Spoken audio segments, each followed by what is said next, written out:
Hello, everyone. How's it going? How you doing? Sorry I'm so wildly late. Um, there was an issue with the food I ordered, which kind of got resolved, but not quite. Um, Basically, I ordered some Mexican food. I ordered a quesadilla and some enchiladas and some queso. They sent the food to me, and you know what I got? I got the enchiladas, and that's it. That's all they sent me. So, fucking, I have to reorder it. I go through like the help desk, and they reorder it. They reorder the wrong thing. I told them I was missing the quesadilla and the queso. They reordered the queso and the enchiladas. So no quesadilla. Now, thankfully, the restaurant had actually made my last order. They just forgot to give it to the driver. So they sent me both. No additional charge. Problem is, their menu is set up wrong. So what happened was, I ordered the carnitas quesadilla, right? Unfortunately, their system just spits out the word carnitas. It doesn't spit out that it's a quesadilla. So they just sent me a box full of carnitas. It's just seasoned pork meat. No quesadilla. Just the meat. So that's a problem. I'm probably going to order from them again in the future. And they have like a little box where you can, make specifications and stuff. And I'm going to write very clearly in big bold letters, hey, this is in the quesadilla section of your menu. It's mislabeled. You should fix that. So, Huh. Wait, why does it say investigation? I thought I was... Oh, Oh, that's right. We're not at the trial yet. I forgot we weren't at the trial yet. No, we're just starting the actual, real investigation, aren't we? Because we just got the paperwork from... Okay, hang on. I'm actually gonna... Hold on. It's not trial. I'm just gonna... It's case 5. If I just change it to case 5, I'm not lying. There we go. I had to change the stream title. Alright, here we are again at the scene of the crime. Now to thrust these representation papers in Gregson's face and see what he makes of them. Hello again, Inspector. Do you have a minute, please?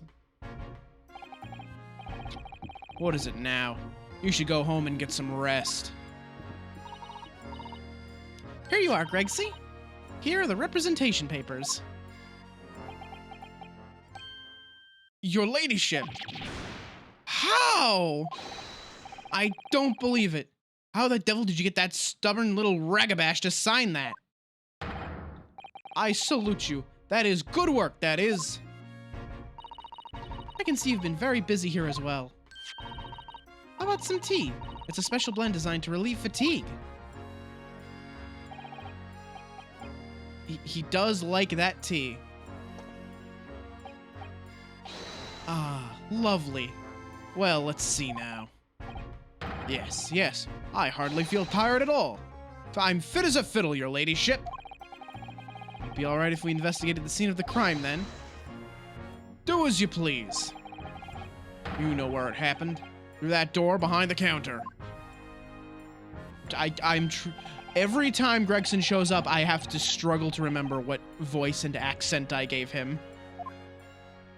Because I think it was gruff and vaguely southern. I think? Right, well, I'll be getting back to business then. We'll be investigating in the storeroom as well, Inspector. If I'm perfectly honest, we need to wrap this up before long. Can't afford to spend too much time on it. But there are so many articles to go through, it's taken forever, even with the lads working around the clock. Which is a problem, because there's another case the Yard needs to investigate urgently. That must be what Lord Strongheart meant by far more serious matters before. So what I'm saying is, don't get under my feet, sunshine. Come then, let us not waste any time. Right, okay, so there's some broken shit on the floor here. Which, oh, I can't investigate. Cool. Great. Let's see. There's the article ledger here and Mr. Windibank's notes and... Huh? What's this? It looks as though someone has left a little photographic print behind. Oh, look on the back. There's some writing. Is there? Oh, show us, Susie. Show us.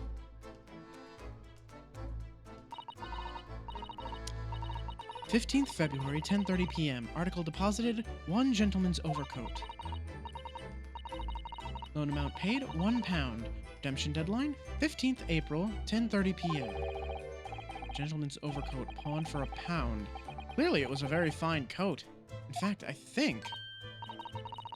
Yes, this must be the ticket for the overcoat that Ginny redeemed yesterday.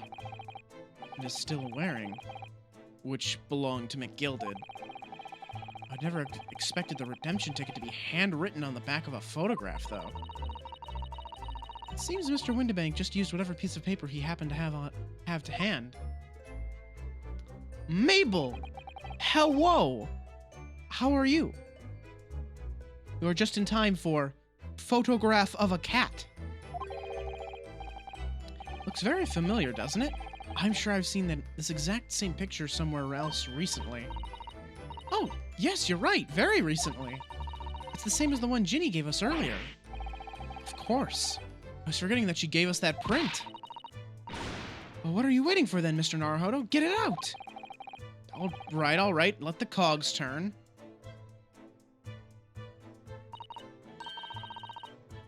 Yes, we have 2 kitties. Oh, it's for the stereoscope. Yes, they're exactly the same. The one on the counter was used as a redemption ticket. Perhaps the other photograph that Gina gave us has something written on the back, too.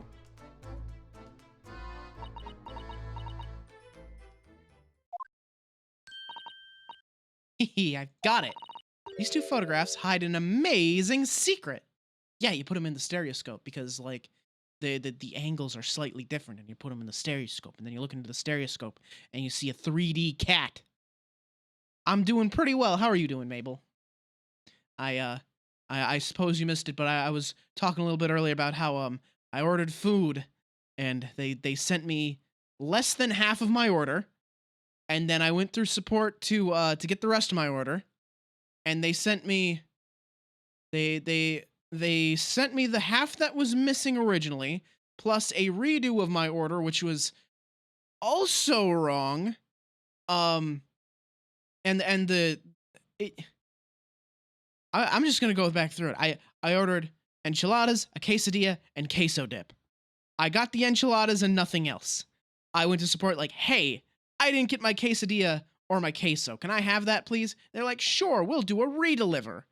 And they sent it to me, and the guy who calls me is like, hey, did you have like 2 orders? I'm like, it might be in 2 bags, I don't know. And he hands them to me, and I realize, oh, they just didn't when the original driver dropped it off, the restaurant just forgot to give them one of the bags. So they sent me the bag from the old order, and they sent me the remake. So I got both of those. I was like, oh, cool. Now I got 2 quesadillas. I can eat them for, now I have dinner for like 2 days instead of just 1. But then I realized, I looked in the bags, I'm like, uh-oh. Cause the remake, they gave me the queso and more enchiladas, which honestly, not too upset about that. I mean, the enchiladas are really good. I just don't know how well they'll reheat. A quesadilla, I think, will reheat fine. I don't know how well the enchiladas will reheat. We'll find out tomorrow. But the big issue was I didn't get a quesadilla, because when you go to the DoorDash, like the menu, there's like a section that says quesadillas, and then it just lists like all of the different fillings you can get. Like you get shredded chicken and steak, or you could get steak, or you could get carnitas, which is like seasoned pork. So I'm like, okay, I'll try the carnitas quesadilla. That sounds good. Problem is, their system, when it prints out the receipt, it just says carnitas. And on their menu, you can order just carnitas on their own. And so that's what I got. I got a little plastic container full of seasoned pork meat and no quesadilla. I was kind of upset about that one.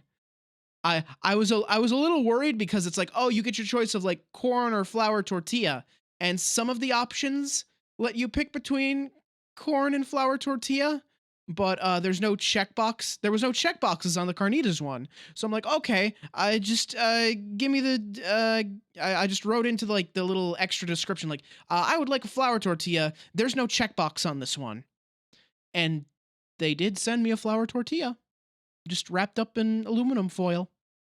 But it's not a quesadilla. I guess I can make my own. I think there might have been cheese in there. I might be able to just make my own quesadilla. I think I have all the materials for it. So, that's gonna be cool. You must tell us, Iris, at once. Taco Tuesday was not a success. I did get 2 things of queso dip, though, and I got a lot more chips to dip them in. So that's cool. I got a lot of queso now. Do you really, really, really want to know? Yes, we need you to tell us all you know about this pair of photographs.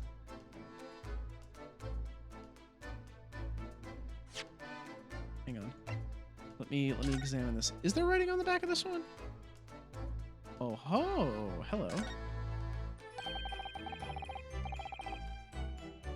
Look at the back of this print here. There's something written on it. 13th of February, 9 p.m. Article deposited 1 small box. Loan amount paid, 10 shillings. Redemption deadline, 13th of April, 9 p.m. This photographic print is a redemption ticket for an article that was deposited 2 days prior to the incident on the omnibus, it would seem. Yes, a small box. That doesn't tell us much about it, does it? Perhaps it contains some valuable mementos? Can't help wondering. Presumably Mr. McGill never redeemed the article in question, since he still had the ticket. So isn't it possible that the box is still present somewhere in the shop? Ah, yes! Something McGill deposited. We need to investigate. I don't know. I feel like that might be the box that had that manuscript that that Sholmes was trying to hide.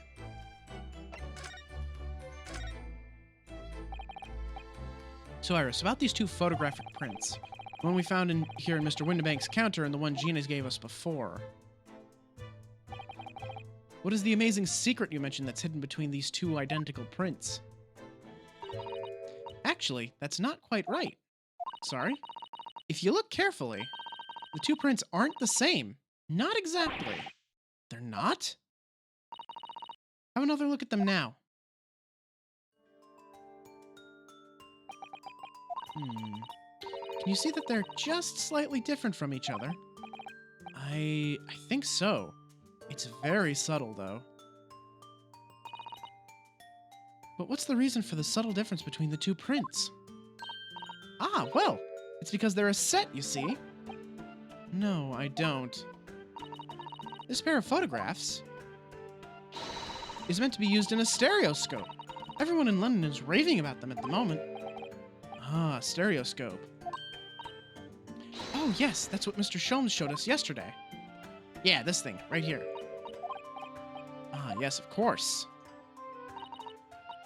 Well, actually,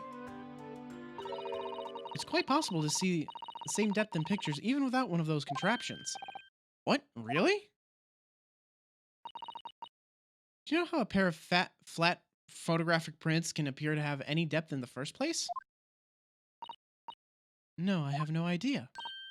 Oh, wonderful. Then I'll be able to tell you. She's over the moon, bless her. Should we let her explain, though? I, for one, simply have to know. Oh my god. Have you ever considered, Runo, how our eyes see depth in the world around us? Well, I just opened them, and it works.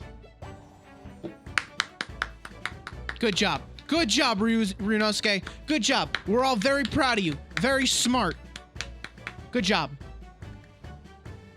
It just works. Thank you, Todd Howard Notoharu. Thank you so much. It's actually, I do know this actually. It's because your eyes see things at slightly different angles, and your brain puts the pictures together into one picture, and then it can gauge the depth by the difference in the two images that your brain is receiving. If we had more eyes, our depth perception would be even better.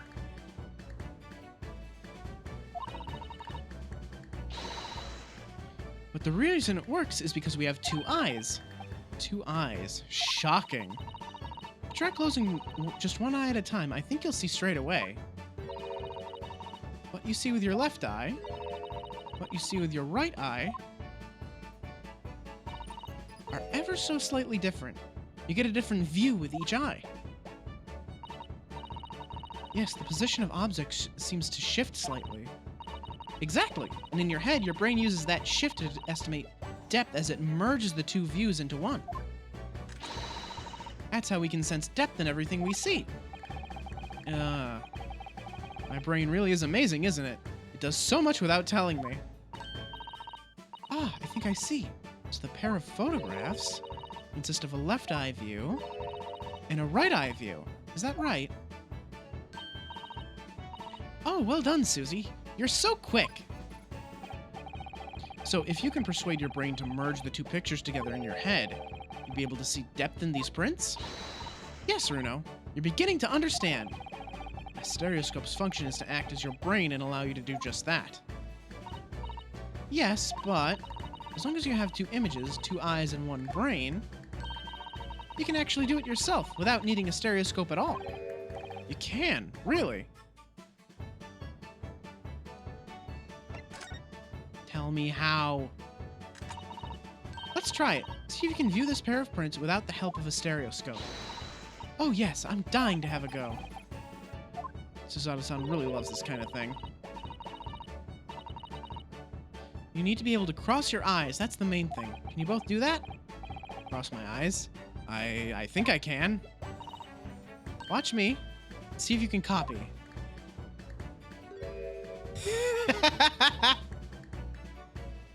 Oh my god, that's goofy.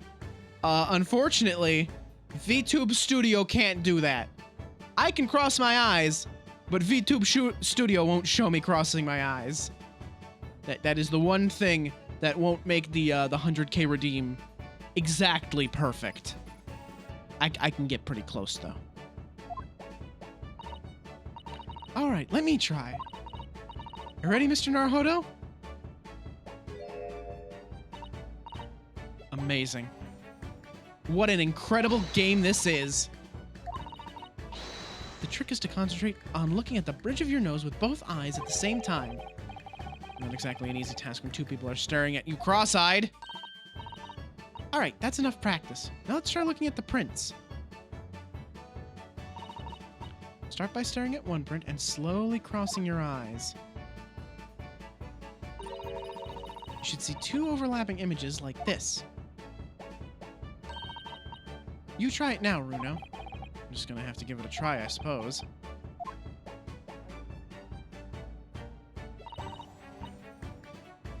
This print split into two images for you. And the next step... Oh, we're actually gonna do this. So put the pair of prints side by side like this, and then to try crossing your eyes again. Prints should slowly merge together until...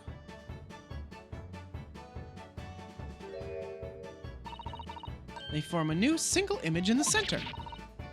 Oh, yes! Oh, God, Celexa, why?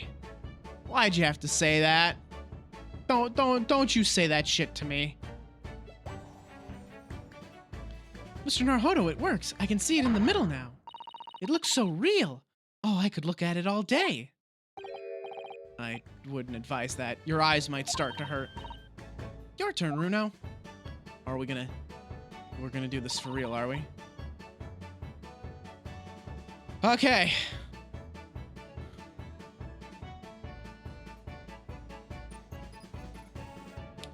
I'm trying. It's not really working. Oh. Yeah, it's, sadly not really working. The pictures are going vertical on me.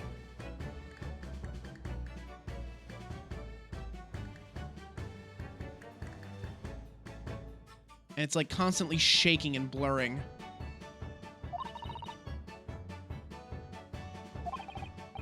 Like this, is it? Yeah, no, I can't do that. Sorry. Horror ASMR was too worth it. Yeah, that was a good one. That was a very well-timed redeem. There, you managed it. So now you know how stereoscopic images work. Well, I don't know who discovered it, but it really is quite extraordinary.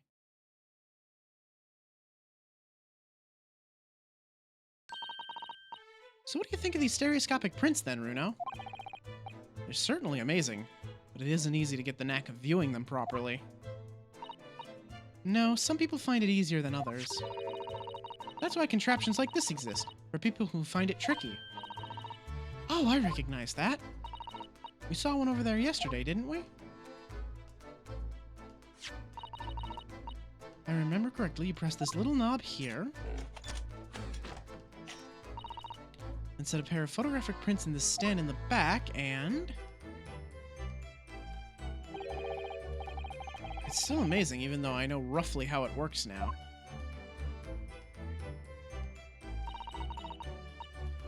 Well, London seems to agree with you. Stereoscopes are very popular at the moment.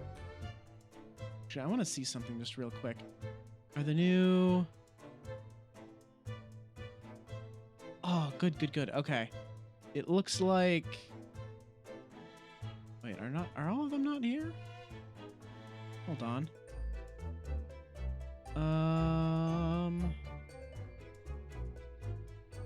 Huh. Not all my sound alert redeems are there. That's a shame. Only 2 of them are there. I set more than just the 2. But I guess they're not all there. That's a little sad. Like, the sound alert thing was acting kind of wonky before, so I guess that's why. You can find one of these folding contraptions in lots of households in the capital currently. If these little machines are so affordable, surely there's no need to go around staring cross-eyed at pictures like you hate them. But it's much more satisfying to be able to see the effect with your own eyes. Well, I think so in any case. Stereoscopic pictures. I never even heard of them until yesterday. Certainly learned a lot about them. But I wonder if it's knowledge that I'll ever actually need.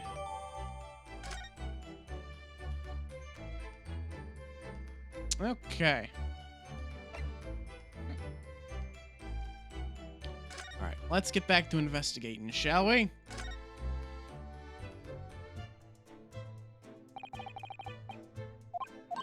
Alright, so there's nothing new there. Let's see. What about you? You got anything to tell me about, Copper? Police are scouring every inch of this place by the look of it. Instructions from the yard are to examine every article in the shop and every book of accounts. Hello, hello, hello. Instructions from the yard are to examine every article in the shop and every ledger and book of accounts. Every article? But that's a ridiculous amount of work, surely. We've been hard at it ever since the shop was declared a crime scene in the early hours. We're sifting through all of it in shifts at least, but still. We'll be working through the night, that's for sure. And even then, we'll barely have scratched the surface. Crime in a pawnbroker's. Must be every policeman's worst nightmare. Every copper's worst nightmare, you know, a crime in a pawnbroker's. I could imagine.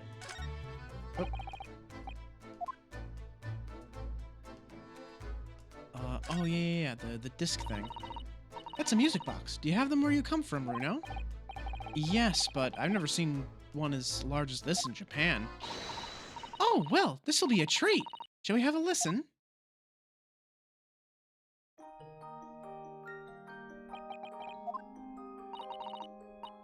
What do you think? Isn't it a pretty sound? It's a beautiful sound, yes, but it's a little hard to enjoy when all the policemen in the room are giving you fierce looks. Never mind that. If any of them say anything, I'll tell Gregsy to have a word.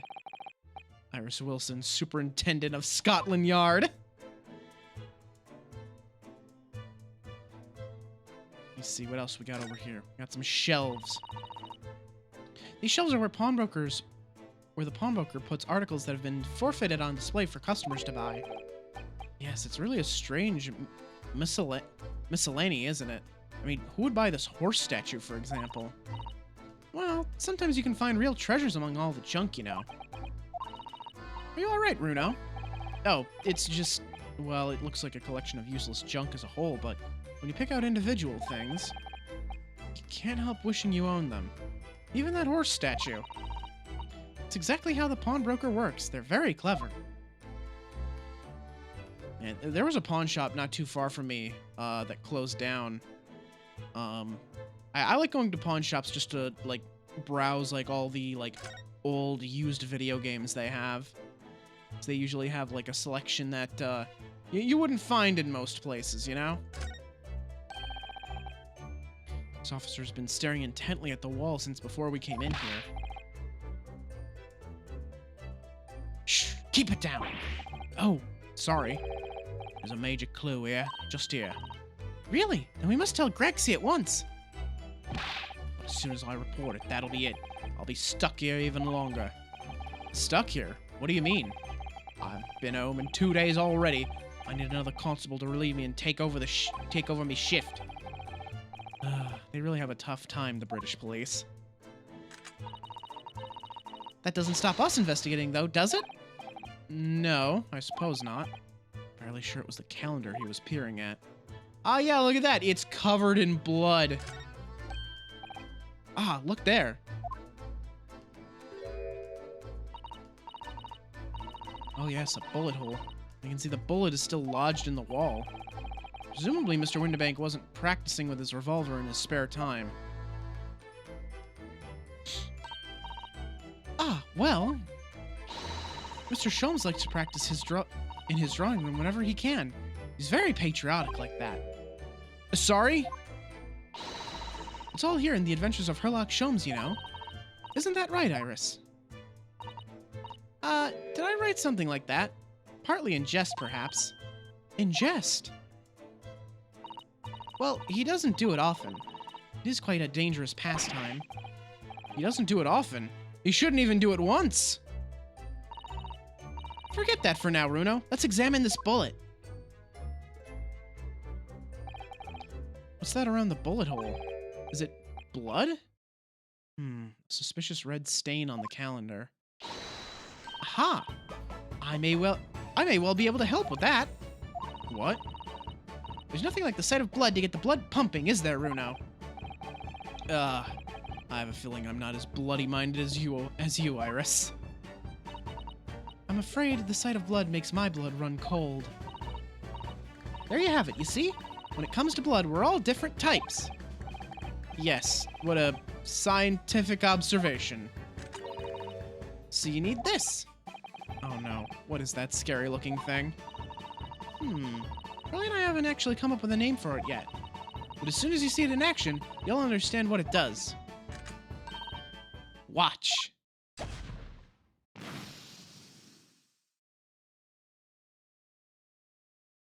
Whoa. It's green. There. Does it make sense now? Yes, I think I'm starting to understand. Good. It works on the principle that different people have different types of blood, you see. Yes, how wonderful. The chemical it fires combines with the blood and makes it change color, so you can identify whose blood it is that you're looking at in a flash. Oh, what a fabulous invention, Iris. Isn't it? Isn't it? I bet Ginny would say it's bleedin' great. So, whose blood are we looking at, then? Well, all the chemical does is turn the blood a different color, so... just find someone whose blood turns the same color and you'll know who it belongs to in a flash!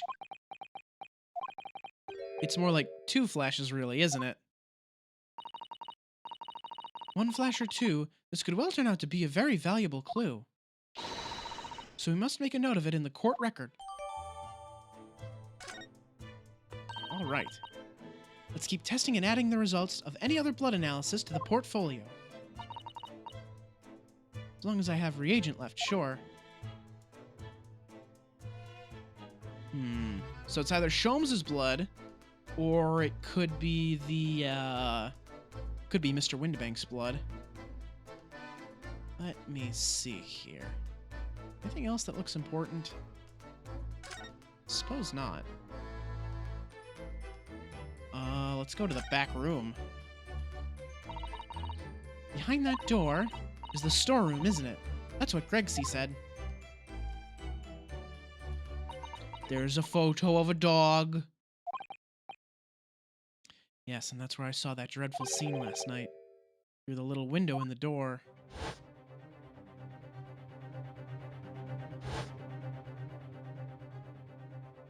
Wouldn't be surprised if it was Windibank's blood, considering it looks like he was bleeding from his chest, even though the bullet hole was in his back. So the bullet might have, like, gone all the way through him. Mr. Windibank face down on the floor with Gina beside him. As the accused's legal representative, you have the right to examine the scene, Mr. Naruhodo. You must make a thorough investigation. Yes, of course, and we will. Behind that door, that's the real scene of the crime. Don't worry. If there are any clues in there, I'll find them.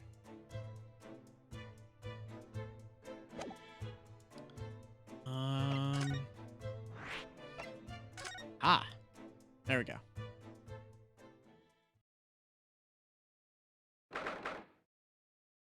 So we can test this blood and we can find out if it's the same blood that's on the calendar. Poor Iris, she's clammed up completely. Iris is bound to find this difficult. After all, Mr. Windibank's life was taken in this very room only last night.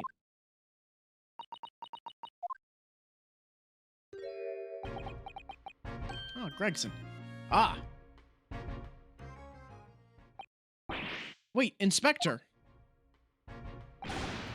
What is it now, Sunshine? You took one look at me and tried to run away. You think a Scotland Yard inspector would run away from some jumped-up little defense lawyer, do ya? Well... I've never seen her ladyship looking like that before, is the thing. I didn't know what to say to her.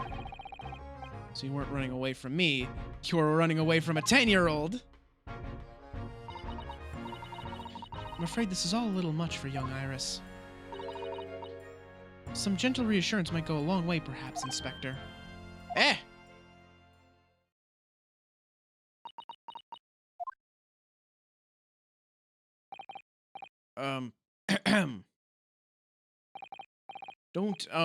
Don't trouble yourself unduly, your ladyship. I mean, at least you're not dead, are you? Oh, Gregson. Oh, no. Oh, I don't think that went very well. Why? Look, I'm in the middle of an investigation here, Sunshine, and I told you not to get under my feet. And we have investigating to do ourselves. Yes. I'd like to hear more of what the socially inept inspector has to say. Oh, Hurley. You inquire as to into how Mr. Sholmes' operation is going. Talk to me, Gregsy. So, Inspector, what do you make of the crime scene here? Pshaw. You got eyes, don't you? Use them. It is what it looks like. Nothing more, nothing less. Iris, could you lend me a hand? So, Gregsy, what do you make of the crime scene here? Oh, yes, your ladyship. Do allow me to humbly explain. Last night, at shortly after the hour of 1 o'clock in the morning, Scotland Yard police attended the scene. One and only door to the storeroom was found locked from the inside. So it was locked from the inside. The lock appears to be broken now, though. Was that the police officer's doing? Quite right, ma'am. Quite right. We took the liberty of smashing the door in as humbly as possible. Oh. As you can see, the victim was discovered prostrate on the floor, thuswise. Next to the aforementioned body, we discovered the vile gutter child. Are you talking about Ginny? She's my friend, you know, Inspector. Miss Lestrade, the hapless girl, was curled up on the floor, dead to the world. She's still alive, you know. Yes, when I saw her, she appeared to be unconscious. And I'm afraid to say, she had the gun that was used in her hand. No! Presumably, it's the gun that's still down there on the floor now. In her pocket, we found the key to the door as well. What? The key to the storeroom? And you say the storeroom had been locked from the inside, Inspector? Correct. All of which leaves her ladyship's friend in something of a sticky situation, I'm afraid. Obviously, my personal opinion is that it's all some sort of misunderstanding. Of course it is, Inspector. Of course it is. Alright, tell me about Sholmes now. Rixie, do you know anything about Hurley? Is the operation finished? Is Hurley alright? Is he? The thing is, don't mince your words, Inspector. Please. You don't mean to say that Mr. Sholmes is... he's... No. The operation's done and dusted. It's just that, well... Out with it! Yes, ma'am! They use something called a general anesthetic. It's the latest thing. Renders the whole body insensitive. Whole body? Anesthetized? Is that even possible? Means the operation can be completed while the patient is fast asleep. Goodness, in the Empire of Japan, we can just manage to provide laughing gas for a tooth extraction. The trouble is, the latest thing isn't always the greatest thing, if you follow my meaning. They couldn't get the medication to work at first, so it took hours for him to nod off. Or so I hear. Now that the op's finished, they can't get him to wake up, apparently. Oh my. No one knows if the anesthetic's still in his system, or the bloke's just plain exhausted. But anyway, all they can do is stand back and watch until he comes around again. Hurley. The moment he opens his eyes, your ladyship, I swear I shall get word to you. What a surprise. Even in matters of life and death, Mr. Sholmes has to do things his way. Alright, let's look around. We got some blood. Let's see if it's the same as the one on the calendar.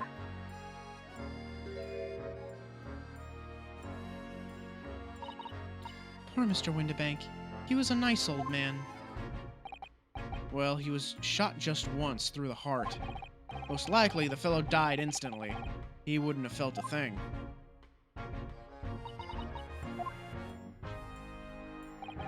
This must be his blood, then. Ah! I don't like to ask at such a wretched time, Iris, but I wonder if perhaps... Don't worry, Susie. I'm ready for action. Let's see. Nope, different blood. So, now we know the color of the Now we know the color the chemical turns when it reacts with Mr. Windibank's blood. It doesn't match our analysis of the blood stain we found in the main shop. No, let's add this sample to the others we've already collected anyway. Cool. Oh, apparently there's more to see here. Iris? Don't worry, I'm alright. But we must find the true culprit. Yes, absolutely. Alright, gun. This is a revolver. A real one. And quite possibly the murder weapon used to take Mr. Windibank's life. Is that his revolver? Is that the one that popped him off? What's the matter, Susie? You and Runo look like you're about to faint. Well, it's just that I've rarely seen a gun in the flesh. I've had issues with guns in the past. But anyway, we saw Mr. Windibank with this yesterday, didn't we?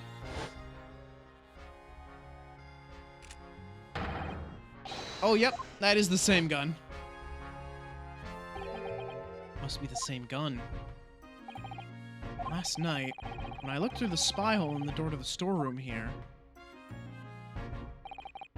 that was the same gun I saw in Gina's hand.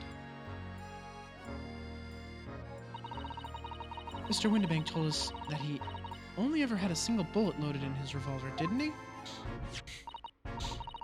Well, it's empty now. The one and only bullet he had in his gun has been fired. So we can be fairly certain that only a single shot was fired from this revolver. A box! Out of all the articles in this storeroom, this is the only thing that shows any sign of being ransacked. Ah! What is it, Iris? That's the box file that my manuscript was being kept in.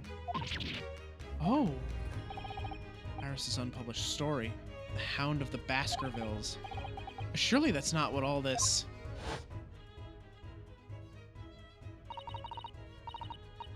yeah. Gina was trying to find that manuscript for Iris. Must check inside the box at once. Yes. Ah! It was there. Iris's story was there. Really? It was. That's good news, isn't it, Iris? Yes. I mean, of course I believed Hurley when he said he deposited here, but still. It's a relief to actually see it. Really? Because that's not a very well-hidden frown.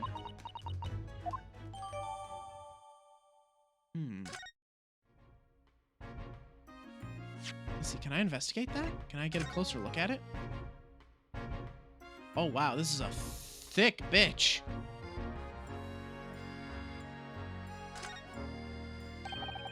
Hound of the Baskervilles. How did Susato-san know the exact title of this unpublished story? I suppose I'll just have to wait until she's ready to explain it to me. I'm so sorry. Let's see. Anything else to see about this? Suppose not.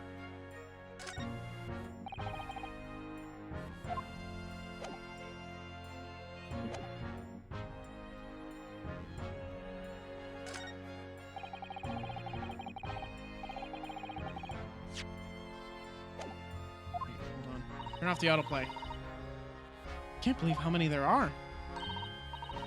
A bicycle, a gramophone, musical instruments, even some enormous paintings. Look. And pieces of people's lives quietly gathering dust in here together. Hey, Starborn, how's it going? How you doing? Something very peaceful about the atmosphere in here. At least there would be, if not for the chalk outline on the floor and the policemen shuffling about. Not much I can do about that, sunshine. Right, let's see. Anything else that's important? Doesn't seem like it. I don't see anything else here that really needs investigating.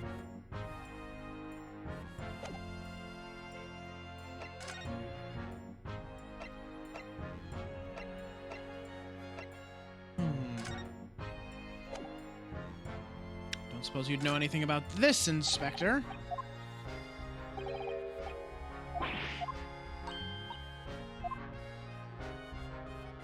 Alright, yeah, it's a very long, drawn-out no. Finishing up dinner prep. Very nice. What are you having?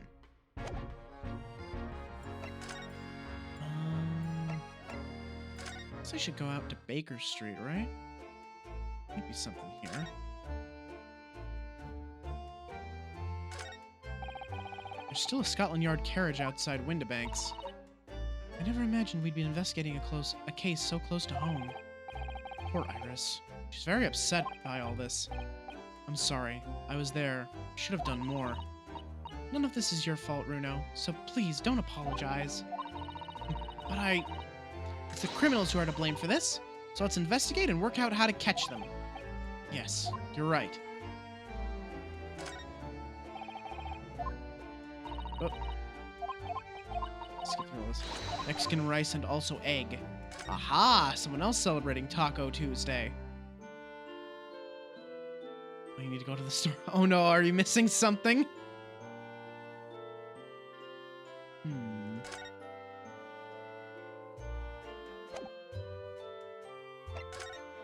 Might still be something in the main shop that I missed.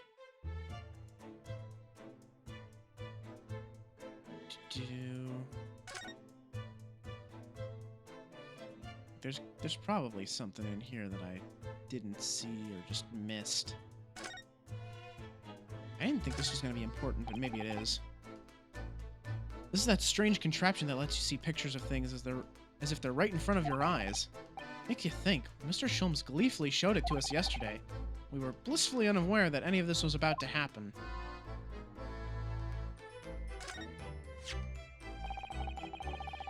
Are you just throwing things together? Ah, okay. Yeah, I know that feeling. I'm sure this contraption was here yesterday as well. Oh yes, that's a folding stereoscope. Really? This is a stereoscope. Mr. Sholmes showed us a picture yesterday that you were supposed to be able to see in 3 dimensions. For that, he used the great big contraption over there. Ah, well, that's for public use, for use in public houses and places like that, and contains a carousel with all sorts of pictures inside. But this little thing is a much simpler design for use at home. There are special shops selling prints you can use in them. I have a little collection myself. I wonder if I could make money out of these in Japan. Beat keeping my toilet sparkling clean anyway.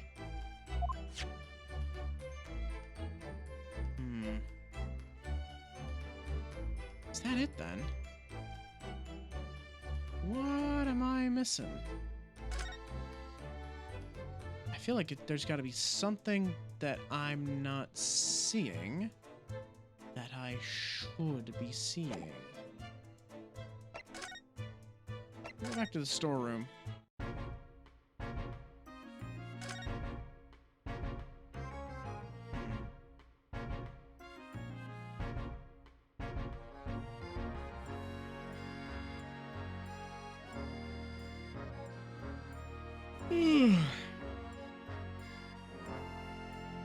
Nothing. I don't see a goddamn thing. What else could there be?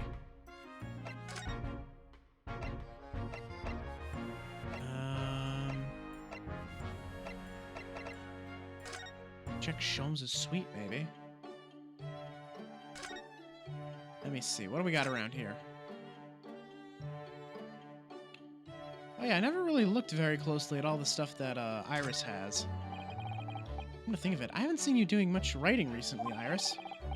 There's paper already set up in your typewriter, I noticed, as if you're about to start. I'm a little bit stuck for a new story idea, actually. Well, you could consider using what happened to Mr. Natsume, perhaps? Ooh, yes, that's a fabulous idea. And a great title has just popped into my head as well. The Adventure of the Catty Man. How's that, Runo?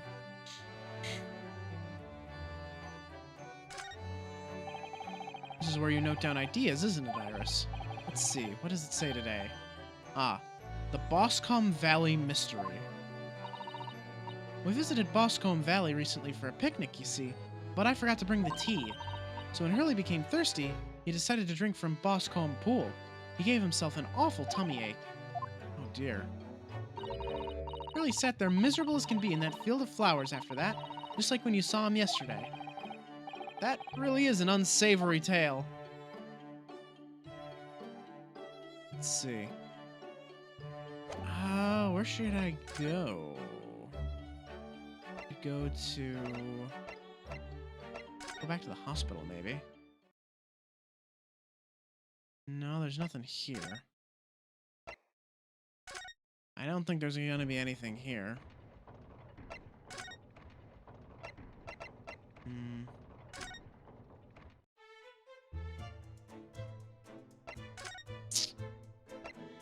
I don't really know. Unless there's like a new thing to talk about with Iris.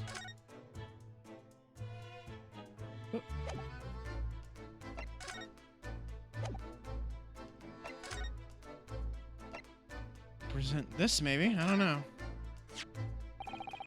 The way you can identify differences in people's blood like this is amazing. You really are a genius, Iris. I know, I am. If Hurley and I put our minds to it, we could really shake up Britain's chemists and alchemists. And you could shake up Japan's lawyers and judges, couldn't you, Mr. Naruhodo? Oh, for sure. Even if I didn't intend to. Tell me more about this, Iris. Oh, my manuscript. Mr. Sholmes said he deposited it at Windibanks and he had. But it's so strange. What is it about this particular story? I worked so hard on it. Why would Hurley say I can't publish it? I'm afraid I have no idea. All you can do is wait until he's ready to tell you, I suppose. Oh, maybe? It's because Hurley isn't in it enough. Maybe I didn't give him enough good lines. Yes, maybe. Wish I could say that definitely isn't the reason, but I can't.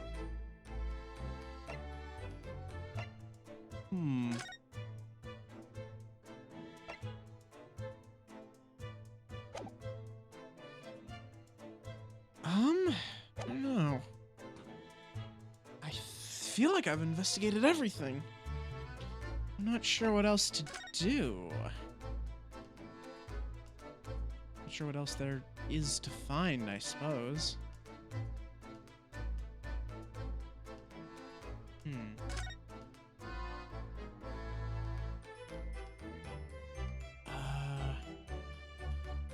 Well, I can examine this a second time, I guess. Green blood. It just seems wrong somehow. Oh, there are all sorts of colors. There are pretty pinks and purples, too, you know. Like I said, everybody's blood is different. I wonder what color my blood would turn out. Actually, I don't want to know. No, investigating that a second time didn't do nothing.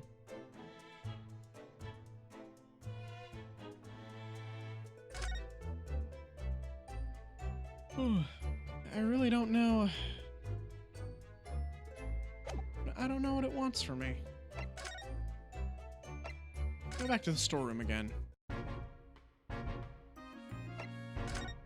Can you tell me about this blood?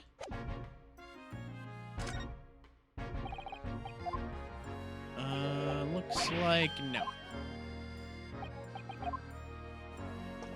I'm not really sure where to progress here. Maybe he knows something about this manuscript. Oh, he does! Is that what I think it is? Your ladyship's latest? Yes, my latest story. It's called The Hound of the Baskervilles. A most fascinating title, your ladyship. Fascinating! And, I don't suppose there'd be any mention of my humble self in this tale this time. Good question. I can't really remember. I see. Well, why would you, your ladyship? I'll just await its publication with eager anticipation. You needn't worry, Inspector.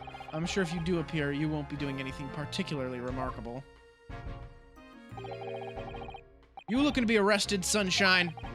I didn't mean it like that. Even if I did, you wouldn't have bitten her ladyship's... You wouldn't have bitten her ladyship's head off, would you?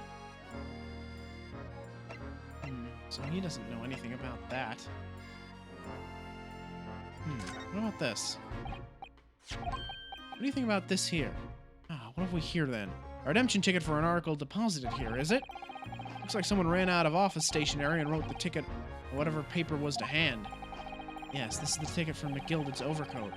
The one that the little diver turned up with yesterday. Oh, actually, no, it's not. Really? Think you know better than me, do ya? No, I didn't mean to, Bruno's right, Gregsy. It isn't the same ticket. Of course it is. Of course it isn't. I never doubted you, your ladyship. So, what's this all about then, if I might be so bold as to ask? Jesus Christ. Holy shit. This is a second ticket. A second one? It seems that Mr. McGilded, in fact, had another article in storage here at Windibanks. Is that right? I think we need to discuss this further with the inspector, Mr. Naruhodo. Oh, good, because he's ever so easy to talk to. Ah, finally! This ticket was in one of the pockets of Mr. McGilded's overcoat. Eh! You mean to tell me? Yes, there was more than just the music box disc, it seems. I should have insisted on the lads taking it back to the yard and examining it properly. Well, according to the details on this ticket, Mr. McGilded deposited another article here with Mr. Windibank. Yes, I can see it written here. A small box, was it? Do you have any idea where it is, Gregsy? Any at all? It's another article belonging to Mr. McGilded. It could be an important clue. Well, yes, I suppose it could be. Please, stop looking at me with those big turquoise eyes, all full of hope and expectation. It's too much pressure. I'll lose me marbles, I will. I'll go barking. This is no time for dog impressions, Inspector. That's enough sauce from you, Sunshine. There is one thing that springs to mind. According to this ticket, the redemption deadline's already passed, hasn't it? Oh, yes, of course. Articles are only held for 2 months. So the small box will no longer be in here, then? That's right. It's been forfeited.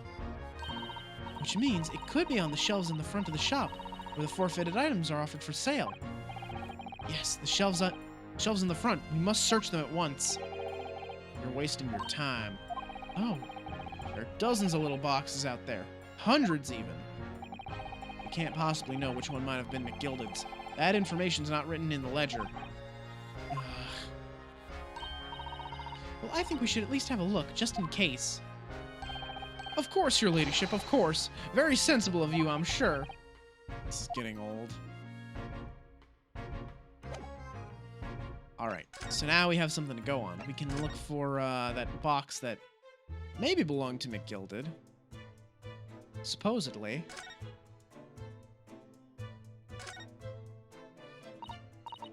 Yes, this is where all the items that have been forfeited by their original owners are offered for sale. That's right. They've all got little price labels on them, but there are so many. I wonder if the small box this ticket was for is still on the shelves somewhere. The box that McGilded deposited here just over 2 months ago. Even if it were, finding it promises to be very troublesome indeed.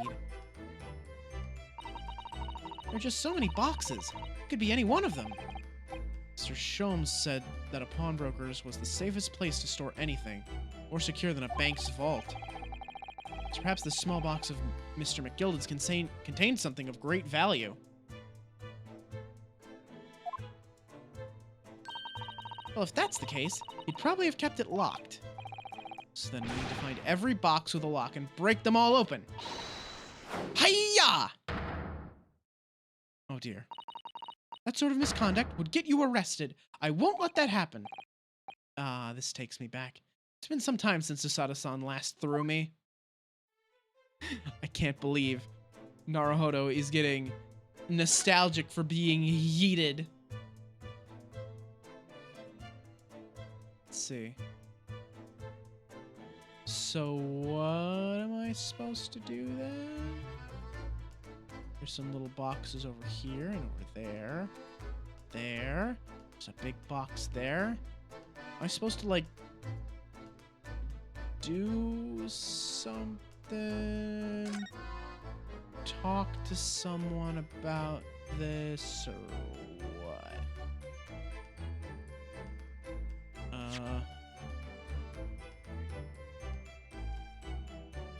Let's see.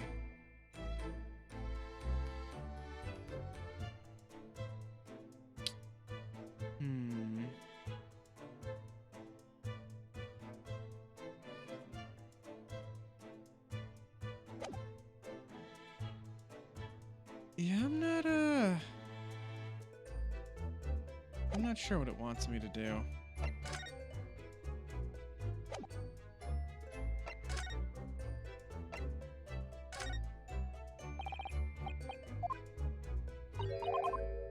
Let's see.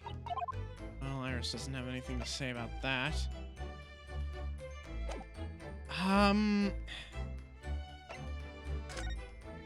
It sounded like we were supposed to try and look for the box, but I got no option to even really look for it. They just kind of gave up the moment it was mentioned.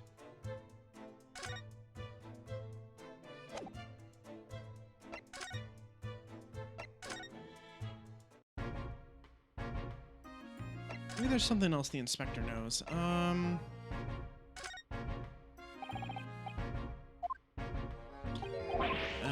Nope. Doesn't want to say anything about the representation papers.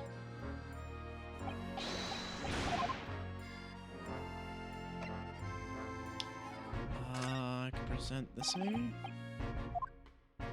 Nope, doesn't know anything about that. Where am I stuck here, exactly?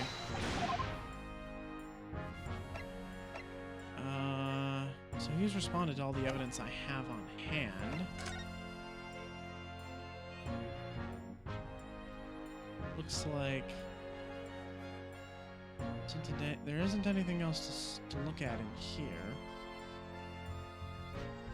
Supposedly I have all the information already.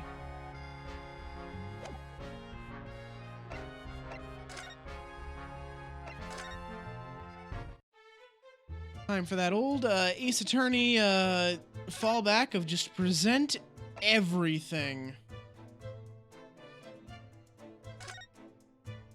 Until maybe something happens.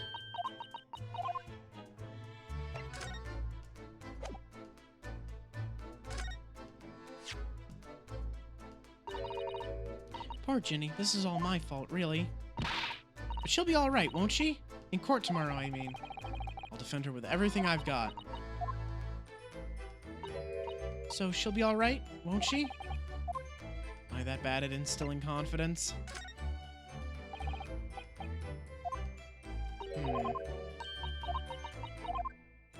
That's everything. I've showed her this and I've showed her that. I don't see what else could be around.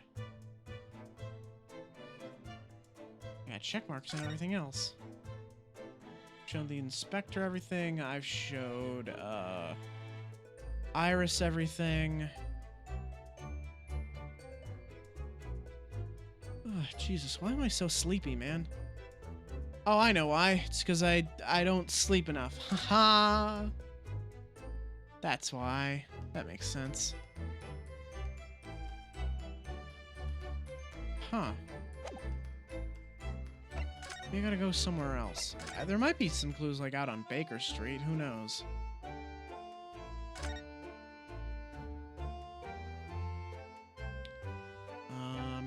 Nothing to look at there. It's already been 2 months since we've been taking lodgings here above Mr. Sholmes' office. I still can't quite believe it. I never expected things would turn out like this. When Hurley comes back home, let's have a big party. It's a great idea. I'm sure it won't be long. Mr. Sholmes is very tough. Yeah. That it? That's all you got for me?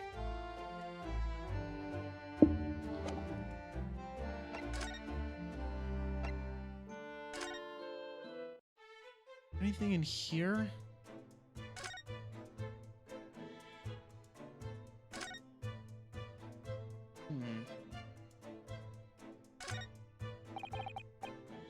It's spring at last, and the weather is warmer now. I love the smell of fire and steam rising from the kettle. Oh, how about some tea, Runo? Thanks, Iris, but I'm alright for now. The green tea Susada-san makes for me from time to time, and Iris's unique herbal infusions. This place is a paradise for a true tea lover. If you're sure, I always have plenty whenever you're feeling thirsty. I've only been here in London for about 2 months, but my desk is starting to look a little messy already. Billy's desk is far worse, you know. I'm sure if I try hard enough, I can make my desk as messy as Mr. Sholmes's. I wonder. You don't think I can?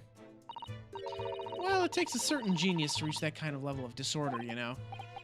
The path to true mess is long and arduous, it seems. Is that a ladder? Oh. No, I suppose I can't interact with that one. That spade has been here since we started renting the place. Bruno, that's not a spade, it's a shovel. Ah, you're a shoveler, are you? I had a feeling you'd pick me up on that. Oh no, a pick is something else entirely. No, I've dug myself into an even deeper hole. Oh no. Is spade versus shovel gonna be like this game's, ladder versus step ladder? Oh, Christ. You know, I've never seen inside Mr. Sato's room. I thought someone just put my head around the door. Oh, Susie often invites me up. It's so much fun. Really? What's her room like? I can't tell you that. Oh. A young maiden's private chamber is a place of bittersweet secrets, you know. Where have I heard that before? I suppose some things are the same the world over.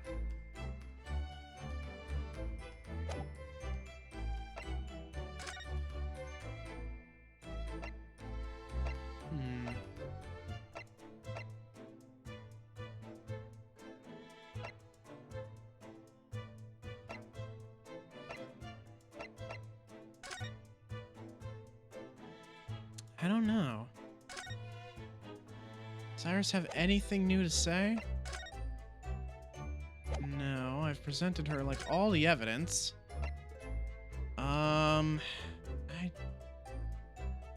really don't know. Present badge, maybe? I haven't presented my badge yet. Nope, she don't care about that. And why would she?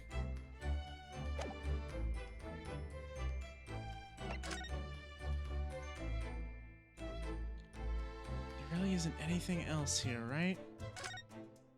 Like, I'm not missing anything.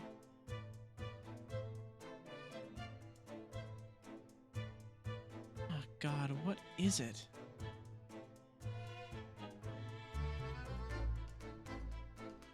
Where am I supposed to go?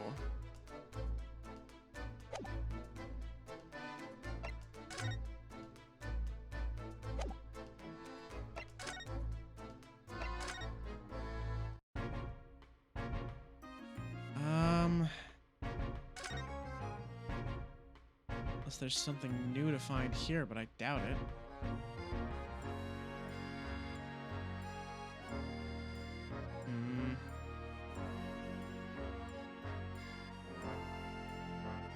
Nothing new to even look at.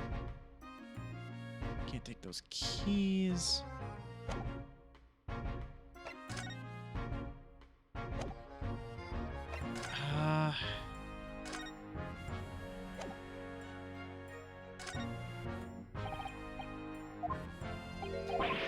I'm completely lost. I don't know where to go.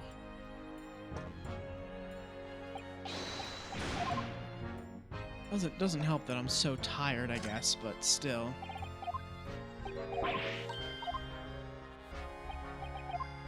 Huh.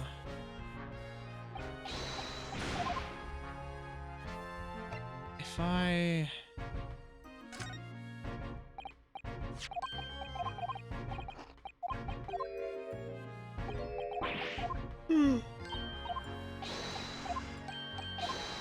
No, that one's the same.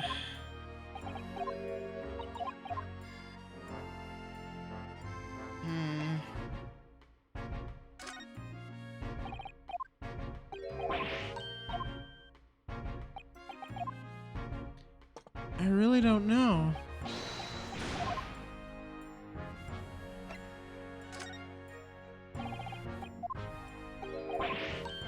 Yeah, he ain't saying nothing. And I got nothing to go off of. Maybe Sholmes' operation is done by now and I can go see him? I don't know. Maybe I gotta go somewhere else.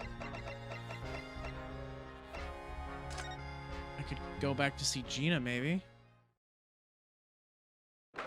Oh, okay, I am. All right. Gina doesn't appear to be here.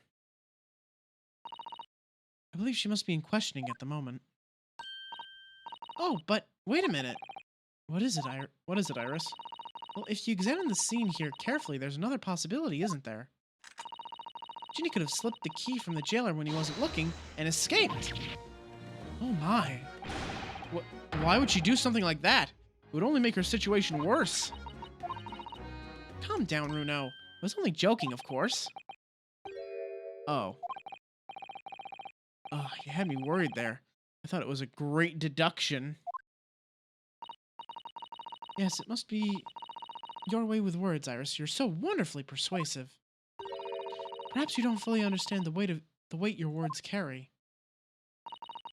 Oh dear, I'm sorry. I suppose a lighthearted great detective is a contradiction in terms. Well, in the same situation, I'm sure Mr. Sholmes would have thrown his head back and guffawed. I'm not entirely sure that's helpful, Mr. Naruhodo. Well, anyway, it looks like we won't be able to talk to Gina for a while. We should try to make progress with our investigation in the meantime. Yes, come along then, Runo. Come along, Susie. Right, actually, nothing I can do there. Goddamn. Not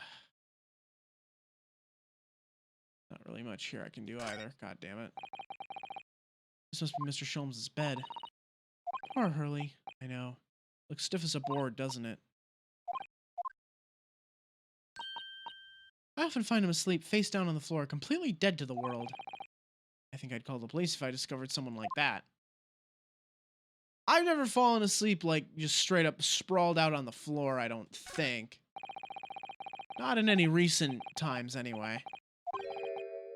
Thought of the day. On seeing any vermin, calmly and discreetly inform matron. Oh yes, they have rats and mice in hospitals like this that love to feast on all the medicine. If we don't deal with them, there's nothing left to treat the patients. Rats and mice? Oh, I see. This is a rather old building, I suppose. But the doctors and nurses are all very good, I hear.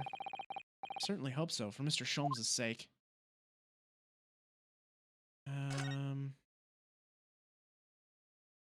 What's this over here? Wonder what these are. Do you have any idea, Iris? Oh, haven't you ever seen crutches before? Or for people with leg injuries to help them walk. You could hold one under each arm, you see. So they're just, explaining what crutches are. Because Ryusuke has never seen them before. Cool. I see nothing of any actual use.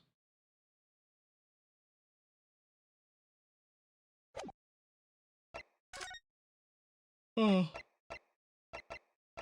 Like, I've been just about everywhere. And you know what I didn't find? Hang on. Go back this way. This big machine is still missing. Look at Mr. Sholmes' desk. It's completely clear. It looks totally different without that enormous machine on it. Really lives in an absolute mess all the time. Never notices when things go missing. Even Mr. Sholmes must have noticed that huge lump of metal is no longer there, surely.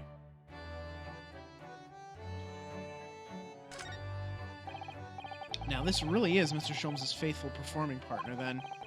Stradivar, the Strappy Scar, the Scrapifarius? No, it's no good. It's gone. Virtuoso's violin that he found in a pawnbroker's and managed to buy for next to nothing. I hope Hurley gets well soon. I was hearing his violin playing already. Oh, Iris, I'm sure he will. Fire's burning comfortingly in the grate again today. It's a very different feeling to a Japanese hibachi somehow. Hurley's been working on his disguises recently. He's been dressing as a woman, mainly. Really? Mr. Sholmes dresses in women's clothes? Yes. You see the lady in that photographic print on the mantelpiece? That's Hurley. He's quite stunning. I'm sure he is. These are all mementos of Mr. Sholmes' past cases, I think. If he'd been involved in my case, I wonder if the beefsteak from La Carnival would be on display here. Hurley says that Waggy is a memento, too. What? How? I tried really hard to get the little fellow to stay on those shelves at first. But he had to give up in the end. Like he just wouldn't keep still. Yeah, funny that.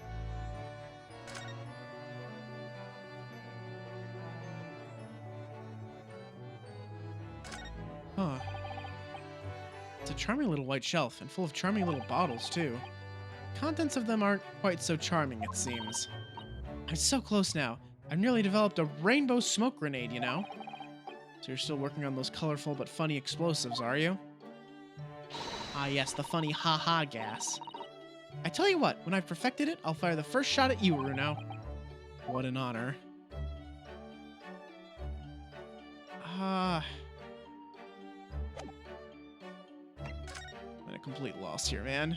I'm very tired, and I don't know where to go, or who to talk to, or anything. It feels like I've done everything, but apparently I haven't, and I'm still missing something, and I don't know what.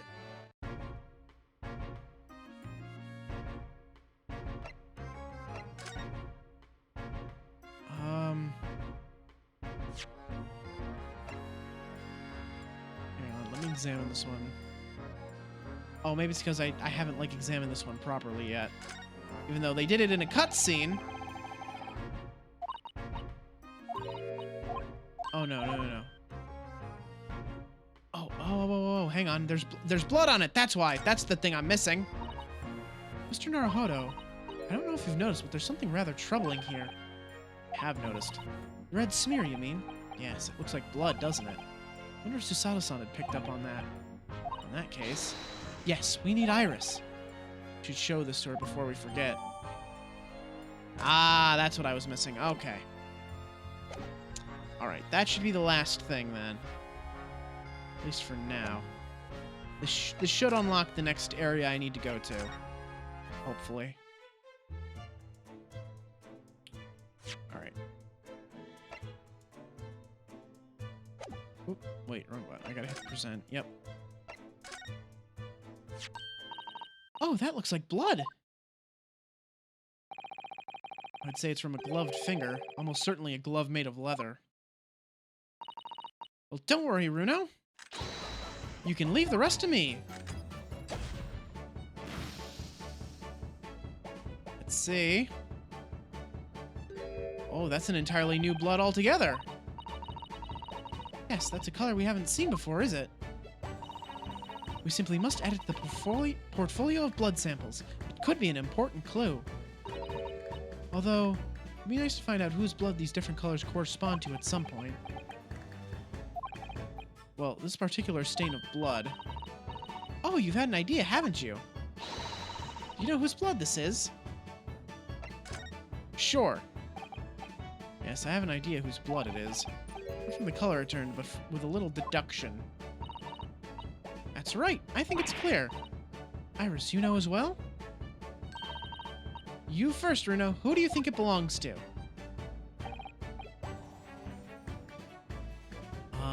Let me see. Well, it couldn't be Thrice-Fired Mason. Might be Gina. It can't be Windibank. Oh, wait. Oh, Windibank's first name was Pop? Oh, is that why he was talking about popping off when he was going to shoot himself? Oh, my God. Oh, that's awful. That's an even worse pun than I thought it was.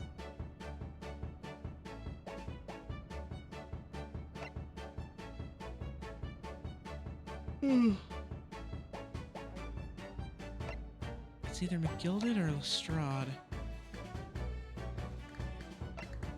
Probably McGilded? Mr. McGilded? Yes, after all, this redemption ticket belonged to him. Oh, you don't think... Yeah, during the incident on the omnibus. Yes, I expect so. Very clear print and no small amount of blood. It must have resulted from a fairly serious accident, such as he might have sustained on the omnibus. But that would make more sense if it was Thrice-Fired Mason's blood, wouldn't it?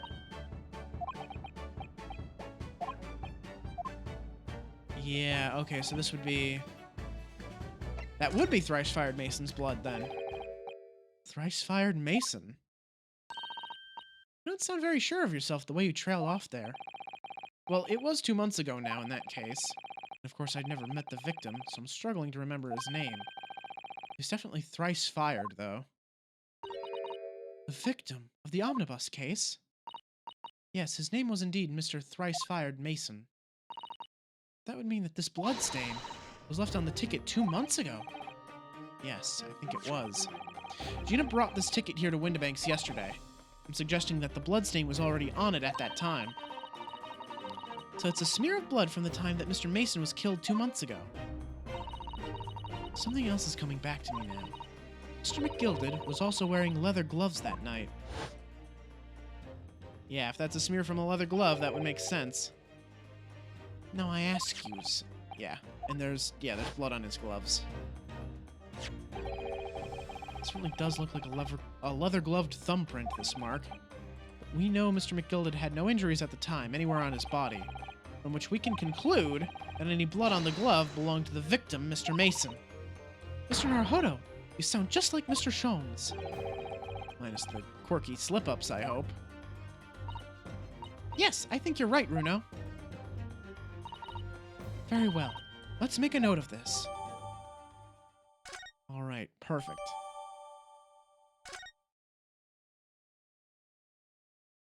There we go.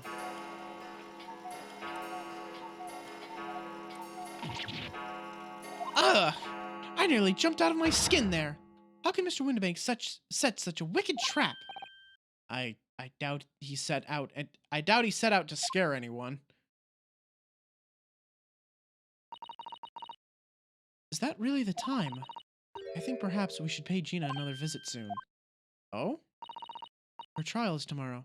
We must establish whether or not you will be defending her. I think we should ask her one more time. She may have changed her mind.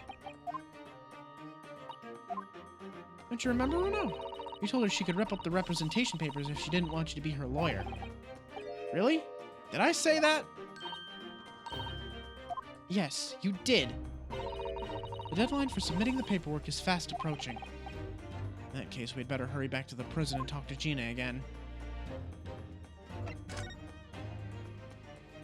Alright, finally. Moving forward.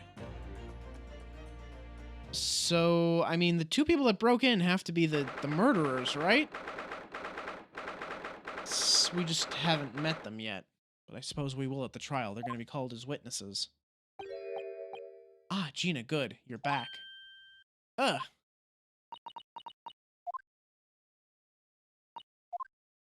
Oh. The police must have finished questioning her then. Oh, how was it, Ginny? Was it awful? Eh? Oh, didn't bother me. Thank you for the papers you signed before. It meant we were able to investigate at Windibanks. Oh, right. Don't you want to know how we got on? We've been ever so busy. What's the point in asking? Won't change what everyone's saying. That I did it. That's not... Gina, we came to ask you for your final decision. Eh? What decision? About tomorrow's trial. Will you let me defend you or not? I must submit the paperwork now if you'd like Mr. Naruhodo to represent you. Right. See. She's really lost her fight all of a sudden. But I know what that feels like. The worry is just so hard to bear.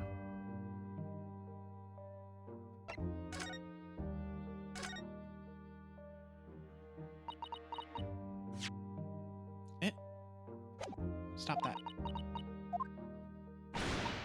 Oh, alright then. Blimey, give it a rest with them eyes, Iris. So come on then, fill us in. Who done it? Unfortunately, we don't know that yet. You don't say. We don't know yet, Gina. Mr. Naruhodo and all of us know that you are innocent of this crime. And while we haven't yet managed to work out who the real culprit is, there are a number of interesting facts that we have managed to establish. Oh yeah? Like what? Hey, Mabel. Oh yeah, rest your hand. Oh. You should get, if you have some ibuprofen, I think that might help. 'Cause I I think carpal tunnel is like inflammation. So like any sort of like, you know, assuming that you're, you know, okay with NSAIDs, like you don't have any bleeding disorders or anything, that might help with the inflammation. Or what's the other thing? There's this other thing that people use for carpal tunnel. It's like a gel that you rub on. Is that Bengay? Is that what that is?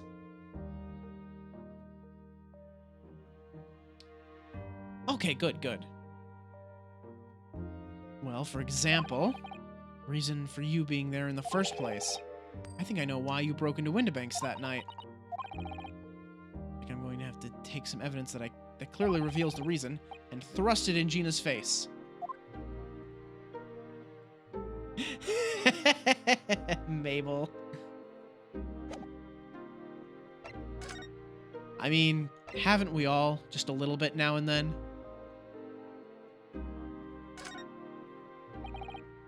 We found this in Mr. Windibank's storeroom. The manuscript of Iris's latest story. Ah. Oh, right. Well, that's good then. Curiously, the storeroom at Windibanks showed no sign of being ransacked for items of value or the like. With one exception. The box file that housed this manuscript.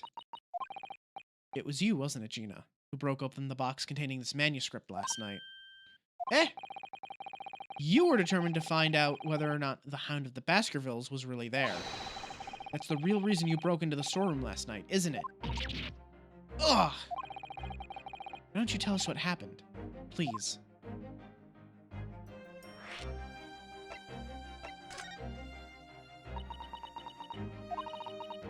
Alright, yeah. This Baskervilles story. It's the latest Sholmes adventure, right? But it ain't been printed yet. So I figured, it's gotta be worth a fair few pieces of silver, right? Oh yes, at least 5,000 pounds. What? So, you intended to sell Iris's manuscript, did you? No. Ginny, how could you? Wait, no, hang on! Of course I weren't gonna sell it. All I wanted to do was find out if this mantle script, or whatever you call it, really was there or not. It's the only reason I was there. I was in the place. For Iris's sake. Isn't that right? We knew why you'd done it from the start, Gina. Of course we did. But I knew you wouldn't do anything mean like that, Ginny. I just knew it. Well, when I saw the manuscript in the storeroom, it reminded me of what you'd said the night before.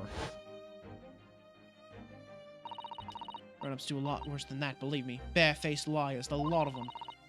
You just ain't realized it yet. I'm telling you, that mantle script ain't at Windibanks. You'd soon see it if you had a look. Be gay, do crime. Correct! Very correct. That's our motto around here. I say, knowing that I'm mostly straight? Kind of? Like, I definitely like the big booba, but also Venti exists, and Astolfo exists, and so on and so forth. So, I'm just saying, you know, every now and then, maybe just a little bit.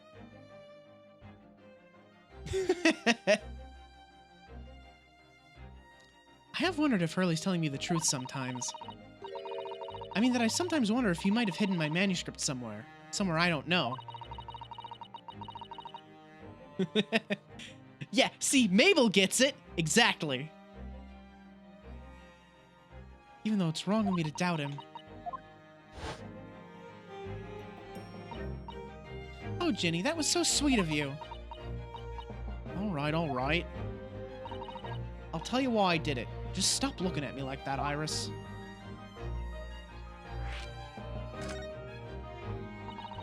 It weren't because of Iris. That's not why I did it. I just wanted to know the truth, that's all.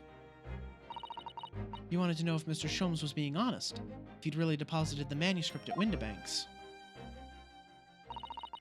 It's like I told you the night before.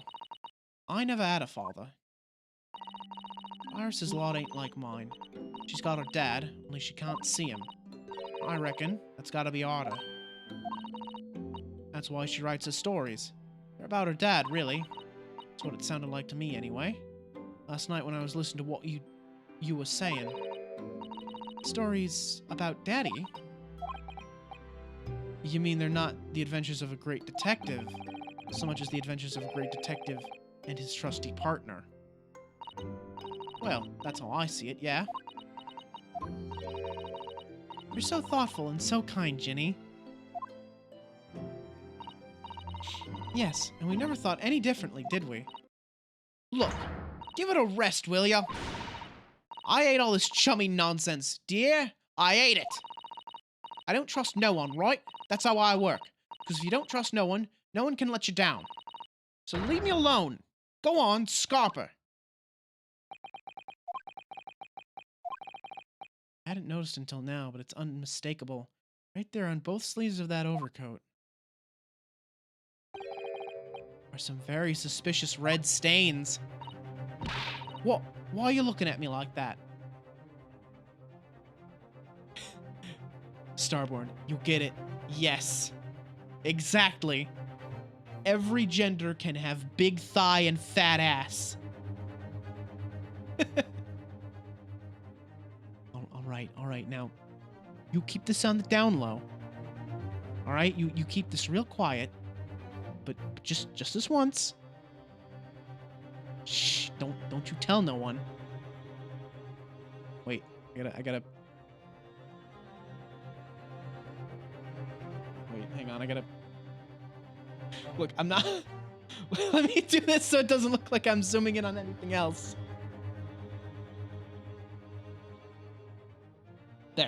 There. That's all you get.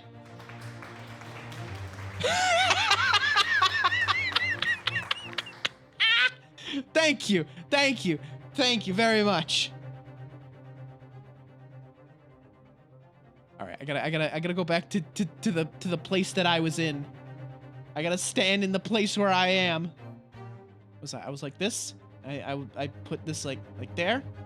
Is that how I was? Or like this. Like there was. How much body was on screen? I have completely fucked myself now. Like that? I think it's like that. Okay. I should have just gone to like the chat window.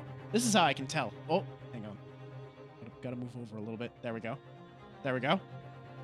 When I get my own overlay, the chat side is gonna be on the left side, so that this doesn't happen.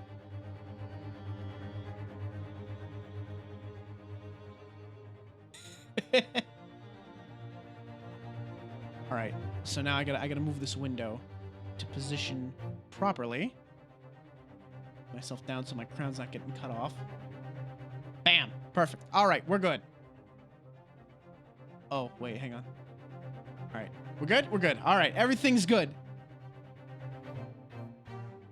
A lot of shuffling around just to wobble some thighs. But yeah, fine. You get that little one for free. just this once. One time. Don't go telling nobody. You keep this shit on down low, you hear? Unless, of course, you want some concrete galoshes. I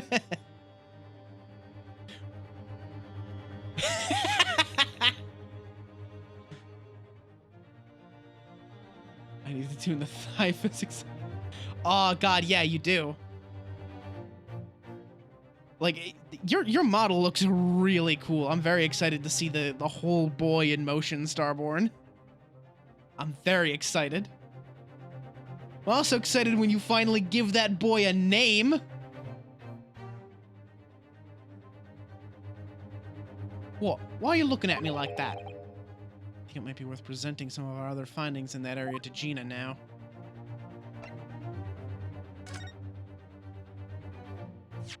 Oh, you did? Oh, you named him. Wait, what's his name? I don't think... Wait, did you tell me? I don't think you told me. I don't recall. Let's see here. Did you? I don't think you did. It doesn't seem like you did. Oh, Vina. Very nice. Very cool. Good, good. The boy is good. I gotta friggin', I gotta get my own Discord server set up so that people can share their cool things that they do.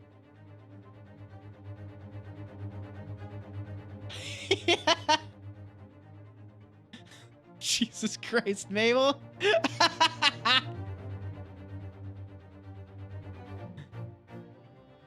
We already have the representation papers and other documents we need. All we have to do is hand them to the court clerk. That is, if you'll allow me to represent you in court tomorrow. Nah, don't bother. Chinny. Rip them up and chuck them, would you? Them representation papers or whatever they're called. The cell ain't fancy enough to have a bin. So, what will you do in court tomorrow? I'll be fine on me own. I don't think you will be. Look, it don't matter. What's gonna happen is gonna happen. This one stubborn pickpocket. Alright. Let's present some blood samples.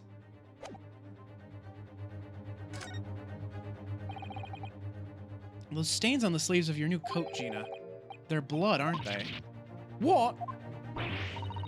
But blood, Mr. Naruhodo. You don't appear to have any obvious wounds on yourself, though. So could it be blood that spattered from Mr. Windibank when he was shot last night? Let's not beat around the bush here. This trusty friend of mine will get results much faster than anything else. Eh? Take it easy, Iris. Don't move, Ginny. I'm gonna shoot. No, it's not gonna be Windibank's blood. I don't think. No. Not at all. Oh. Yeah, this is Mason's blood. I like how the pink makes it look very Danganronpa. Oh my. What the? Forget the sleeves. The whole coat is covered in blood. Of course. Black color of the fabric was masking the stains. That's why we haven't seen them until now. And the blood reacted with the chemical to turn a purple color, which matches one of the samples we've collected perfectly. Yes, now let's see. Who had the purple blood? Aha, yes. It was the brickmaker, Mr. Mason, the victim of the murder case 2 months ago. I knew it. What are you all on about? The victim? What do you mean?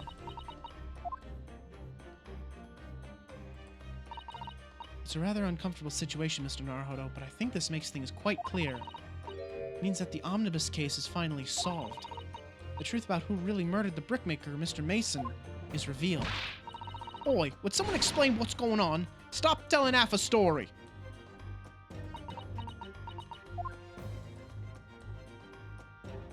Well, that's McGilded's coat. That's not hers. So, thankfully, she's not the moiterer.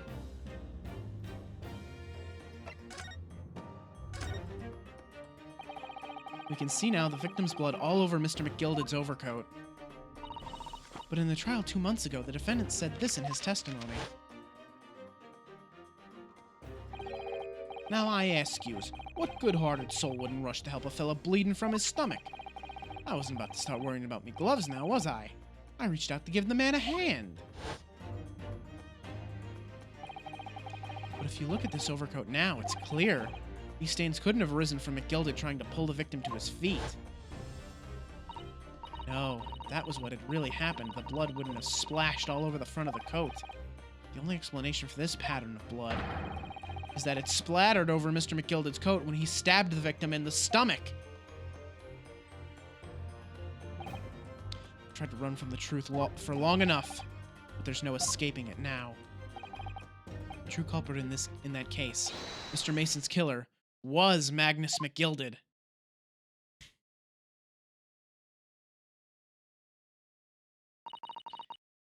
Yeah, we kind of figured as much, didn't we? Mr. Naruhodo, that horrible case is solved at last. And I helped the man walk free from that trial. I used all that twisted testimony and all that sham evidence to prove his innocence. How could I have let that happen? Bruno, did you believe him, though? Did you believe Mr. McGilded was innocent? I believed. Or rather, I think I was trying to believe. I wanted to. Because believing in those you represent in court is a defense lawyer's greatest weapon. A weapon.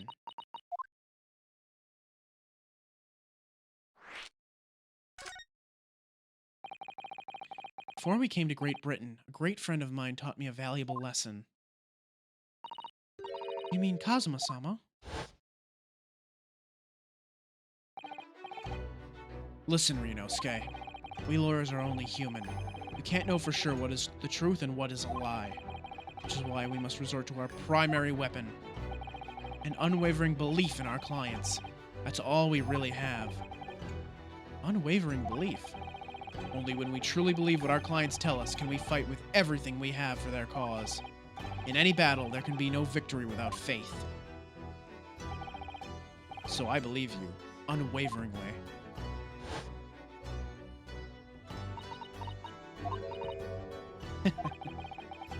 What's funny, Gina? Cool. Sounds like this Empire of Japan you come from. Everyone must be soft. Well, come on. Look at the mess it's got you into, believing in that bog rotter. Yes, I inadvertently helped a murderer walk free. Well, at least you've learnt your lesson now, eh? Believing in people's never worth it. Someone always stabs you in the back in the end. As soon as you let down your guard, you've had it. Take a leaf out of my book. Believe no one, get hurt by no one. Gina, may I ask you something? What? I just like to make absolutely sure. What would you like to do with... What would you like us to do with these representation papers for tomorrow's trial? How many times do I have to say it? Rip them up and chuck them away. Are you really sure that's what you want? I bet that's what he wants and all now. Mr. I'm a believer lawyer over there. Don't forget it was me in that trial 2 months ago. I led everyone up the garden path, didn't I? And you're telling me you can believe in me after that? Not likely. Well, Mr. Naruhodo, a lawyer's primary weapon is an unwavering belief in his clients. Ultimately, it comes down to whether or not I feel I can trust Gina after everything that's happened. Well, yeah, she didn't really have a choice. She was gonna get the crime, pinned on her if she didn't, do what he said. Gina, let me say it again. Please allow me to represent you in tomorrow's trial. Eh? Are you half-baked? Not at all. You've not once admitted to committing the crime, have you? What's more, I believe that you're telling me the truth. Seriously, Mr. Naruhodo. Didn't you hear all what I said before? I'm a born liar. Fibs just trip off me tongue. And I'm a diver, don't forget. I pulled the wool over your eyes 2 months ago, and I got you into all sorts of trouble. Why would you ever trust me now? I just don't get it. Gina, I do understand why you choose not to put your trust in others. But I assure you, there is more to this life than you realize. What do you mean? The world we live in is full of people you would do very well to trust. People who won't ever let you down. Eh?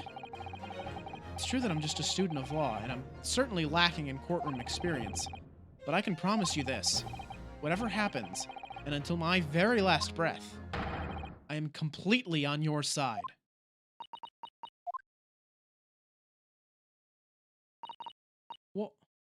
What do you expect me to say to that?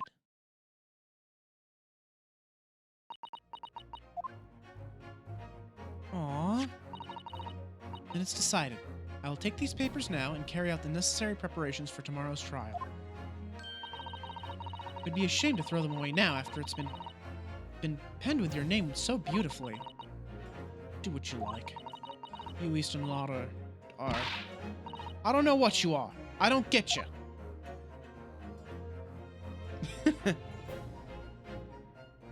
Alright, we got her. Gina's taken herself off to the back of her cell. She'd never admit it, but I hope she's feeling relieved. It turned out alright in the end, I think.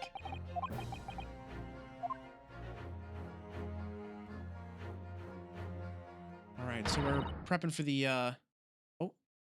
Whoever's hiding there, show yourself at once. Eavesdropping is the height of cowardice. Miss Susato?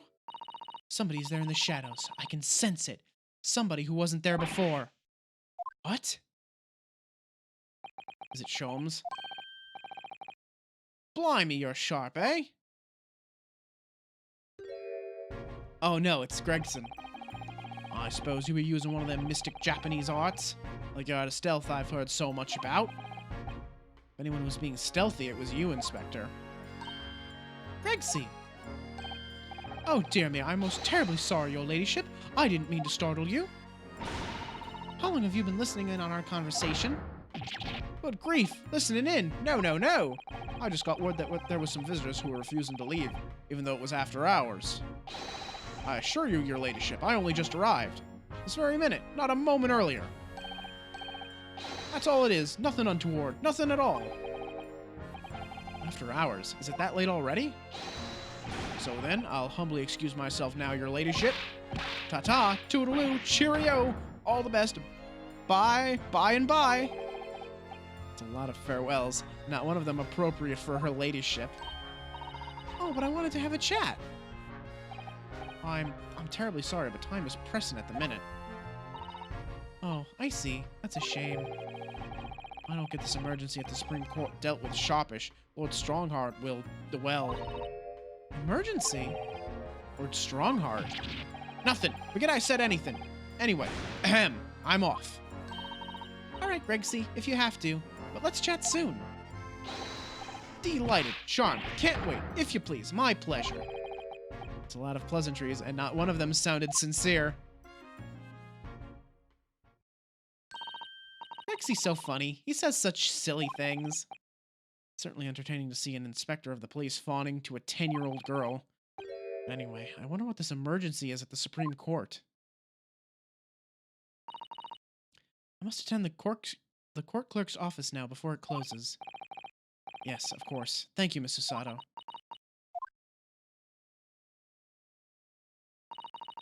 Kindly escort Iris home now, Mr. Naruhodo. I shall meet you there later.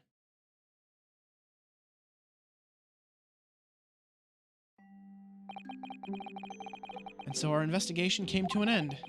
Susato-san went to file the necessary papers for my defense of Gina the following day. Then it hit me. I could no longer suppress the wretched feeling that had been gnawing away at my insides. Tomorrow, Susato-san would be leaving Britain and making her way back to Japan.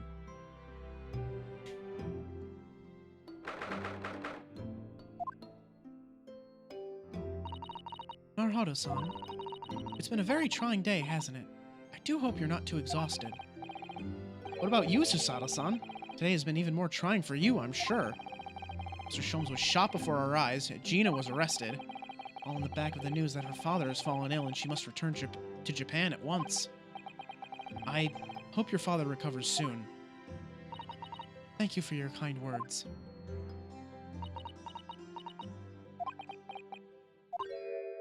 I wonder why it is. So many thoughts rage in my head like a storm, and yet I seem unable to find the words to express any of them. I know exactly what you mean. Anyway, I have one final task to complete as your judicial assistant. Once that is done, I shall make preparations for my departure tomorrow. One final task. Yeah, Susato's gotta go home. Her dad's real sick, so she's gonna go back to see him.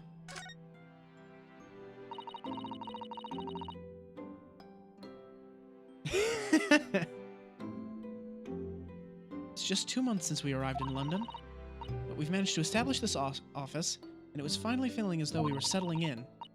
I would be lying if I said I felt no regret. I'm so sorry, Susato-san. It's just so sudden. I really don't know what to think. I've had no time to gather my thoughts. I know we've only been here a short time, but in my limited experience with the courtroom, I feel I've learnt something. And what would that be? It seems to me there are many facets to people's personalities. Facets? And like a jewel, the light plays off them in complex patterns, illuminating their actions and their motives. But we see only a small number of the total facets, and what is illuminated is only part of this whole story. What lies in the shadows? What do those facets we cannot see look like? Perhaps there are some parts we'll never lay eyes on for as long as we live. That's so true. Sometimes I feel as though I'm blind to so much. I keep hoping that one day it will all become clear. And all the facets will be illuminated, and I'll finally understand how everything fits together. Naruhodo-san. Suppose what matters is that we keep our eyes open and keep moving forward, even if the way sometimes seems dark. It's amazing to think it's been just 2 months. You've grown so much. Sorry? I've what? Oh no, it was nothing. Unimportant. Aww. You know what time you will leave London in the morning? Yes, I picked up my ticket earlier. I shall be leaving here at 4 a.m. I see. Well, I'll escort you to the station. Absolutely not. Sorry? I'm sure you realize why I couldn't possibly let you do that. You have a very important day ahead of you tomorrow. Gina's trial. Yes, I know, but every word you utter will have the potential to determine Gina's fate. You must get as much rest as possible. Even though, like me, I'm sure you'll find it hard to sleep. But please, for me, do try. Alright, one final task. What is it? You mentioned one final task a moment ago. What did you mean? Oh my, I nearly forgot. Please, I want you to have this. What is that? Some huge bundle of documents. It's my notes from the case 2 months ago. The murder that was committed on the Omnibus. The McGilded case. It seems to me that this case of Mr. Windibank's murder, of which Gina is accused, is very much tied up with that Omnibus case, in ways that are not yet completely apparent. So I took the liberty of consolidating my writings about the case for you. Everything else she's had to think about, Sada-san still managed to do this, and all neatly laid out for me in her beautiful handwriting. It was my pleasure. I can only hope that it will bolster your case tomorrow for Gina. Thank you so much, Sada-san. I will do my best to use it wisely. You really are the best judicial assistant in the world. Well, that's extremely flattering. But I'm sorry to say that I've been a complete failure. Sorry? I didn't quite catch what you said there. Oh, ignore me. I was just mumbling to myself. Aww. I know, we need to give her a hug.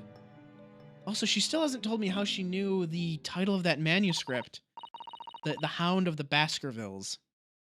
Because Iris had never told anyone that title, but Susato knew the title, which was very strange.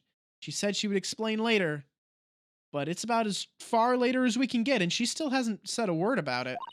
Well, it's getting rather late. I think you should go to bed now, Naruhodo-san. Must finish packing up my things in my room. No, it couldn't have been that, because the manuscript was in a box at the pawnbrokers, like months ago, like before we even moved in with Sholmes. So it's, by all accounts, it should be impossible that she knows the title of that manuscript. And that was pointed out like immediately, like the moment she said the Hound of the Baskervilles, because Iris just mentioned it was a manuscript about an adventure in the Baskervilles. And Susato was like, oh, the Hound of the Baskervilles, I'm so curious. And Iris just froze up like, what did you say? How do you know that? Susato-san, I wish you the very best of luck tomorrow. Good night. Wait, there's something I need to say. Yeet. What was that? A secret technique of mine. The Susato shutdown. Shutdown?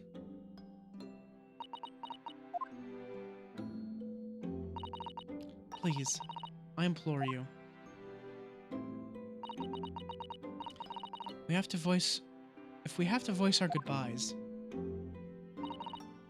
I won't be able to hold back my tears.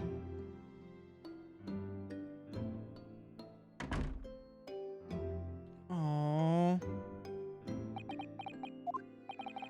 Susato-san.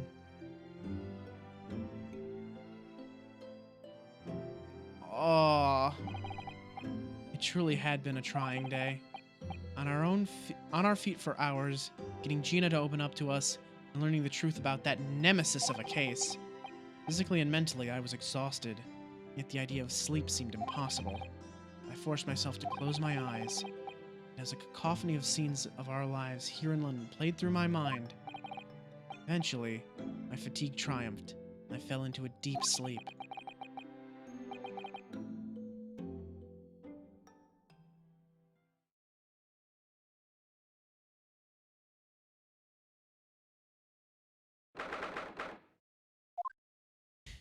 Oh? Yes, I quite understand. That is a great weight off my mind.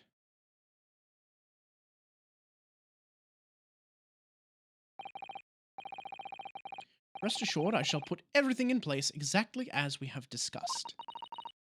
Thank you so much. It has been an honor and a pleasure to be acquainted with you, Mr. Sholmes. On the contrary, the pleasure has been mine. Who are you talking to, Sholmes? I bid you farewell, and Godspeed.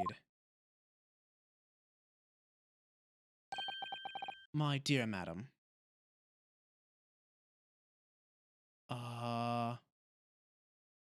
Well, I guess now we know how Susato knew the name of that manuscript.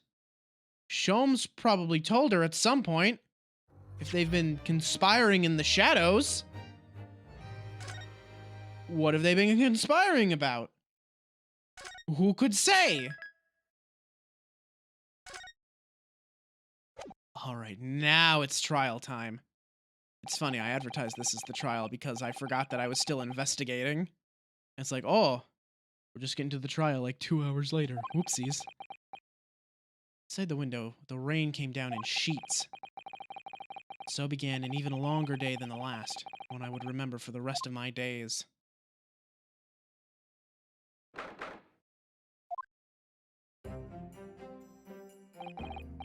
Good morning, Gina. I'm determined to prove your innocence today. I'm sure we can do it. So where's your friend, then? Sorry? You know, her in the fancy dress. Susato, however you say it. I don't know. Miss Susato had to leave early this morning. She was already gone by the time I woke up. You alright with that, are you? Forget about me if you like. Go and see her off. It's fine. It's not as though Miss Susato and I won't meet again one day. Even so. But you, Gina, you only get one chance. This trial today is all we have. Good morning, you two. There she is. And she brought the cat. How are you feeling, Ginny? Did you manage to sleep? Waga hi, baby. Iris, what are you doing here? What do you mean? When a friend is in need, we show our support. Isn't that right, Waggy? Look at him. Look at the little boy. Waggy? Great way to show your support, kitty.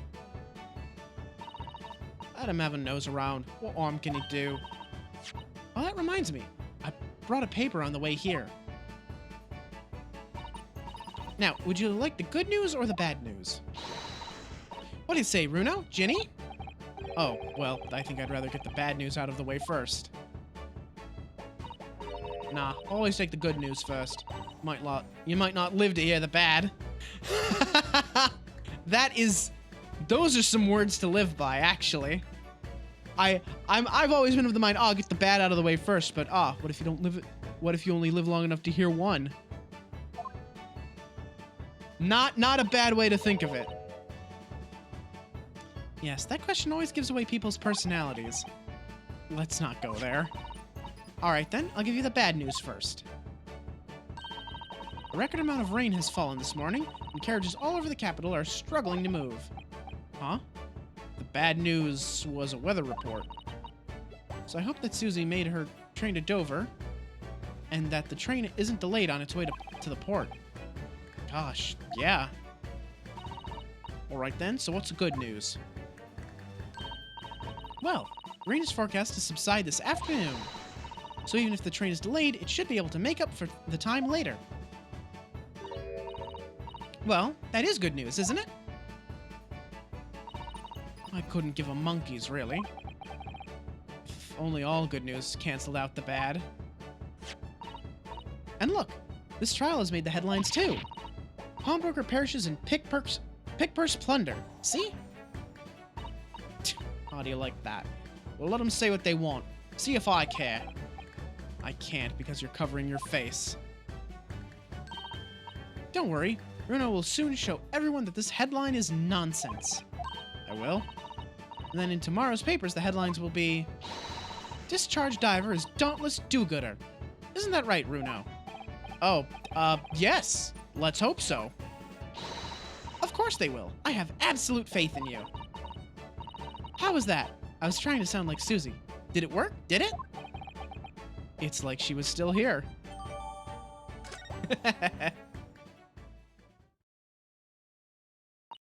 Good luck then, Bruno. I'll do what I can. Hmm? Obviously, I don't know the law like Susie does, but still. I'll be by your side the whole time, giving you moral support and encouragement. I'm not sure that big thing is as comforting as you think it is, to be honest, but... Thank you, Iris. That's very kind of you. Yes, I'm sure the court will be very fine with, the 10-year-old girl being my judicial assistant. I'm sure there's no laws about that or anything. Well, I was wondering is all, about Sholmes. Did they fix him up all right? Yes, the operation was a great success, but Hurley still hasn't come around yet.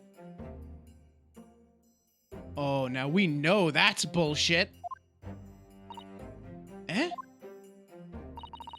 I've asked a friend of mine at Scotland Yard to send a telegram as soon as he wakes up.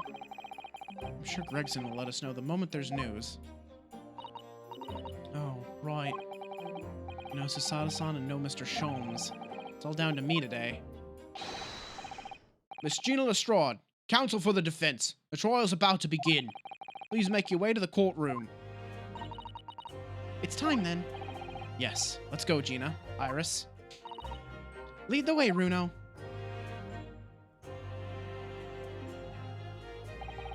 Poor Gina. She's trying to put on a brave face. I can tell she's worried and scared. I have to believe in her from start to finish.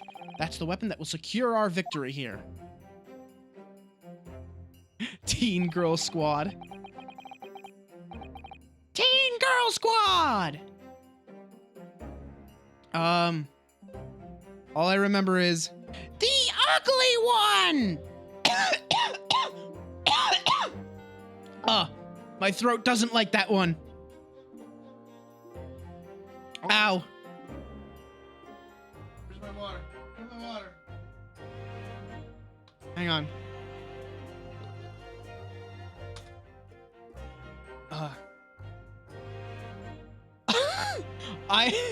I'm so glad you know that off the top of your head.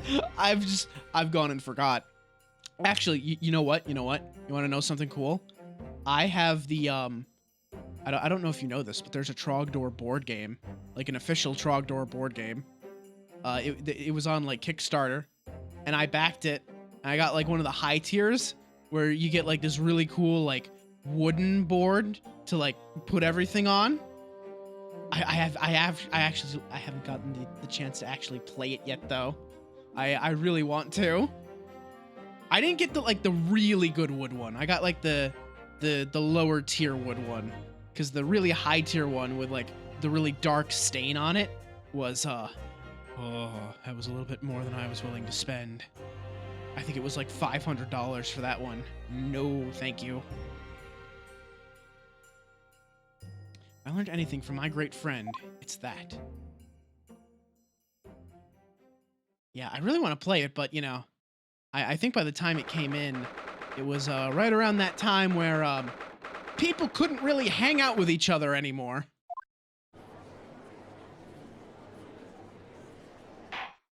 Oh, I see some familiar faces in the jury today. In the name of Her Majesty the Queen, I hereby declare this court to be in session. This trial shall determine the guilt or innocence of Miss Gina Lestrade. I now call upon the counsels for the prosecution and defense to declare their willingness to proceed. There he is. There he is. The prosecution is ready. The defense is ready. Lord Van Zykes. My lord. Remind me, how many years ago was it that you withdrew from the public prosecution service? It was some 5 years ago, my lord. Yes, and then 2 months ago you resurfaced somewhat unexpectedly. And here you are again today. Are there some circumstances of which the court should be aware that have led to this erratic behavior? In what one might describe as your former life 5 years past, you dealt exclusively in matters concerned with the highest echelons of society and government. Really? Yet today you choose to try a simple case of burglary and murder. I confess I find it more than a little befuddling, counsel. There are 2 types of person I cannot abide. Firstly, those wealthy scoundrels who hide behind a mask of philanthropy to cheat the public at large.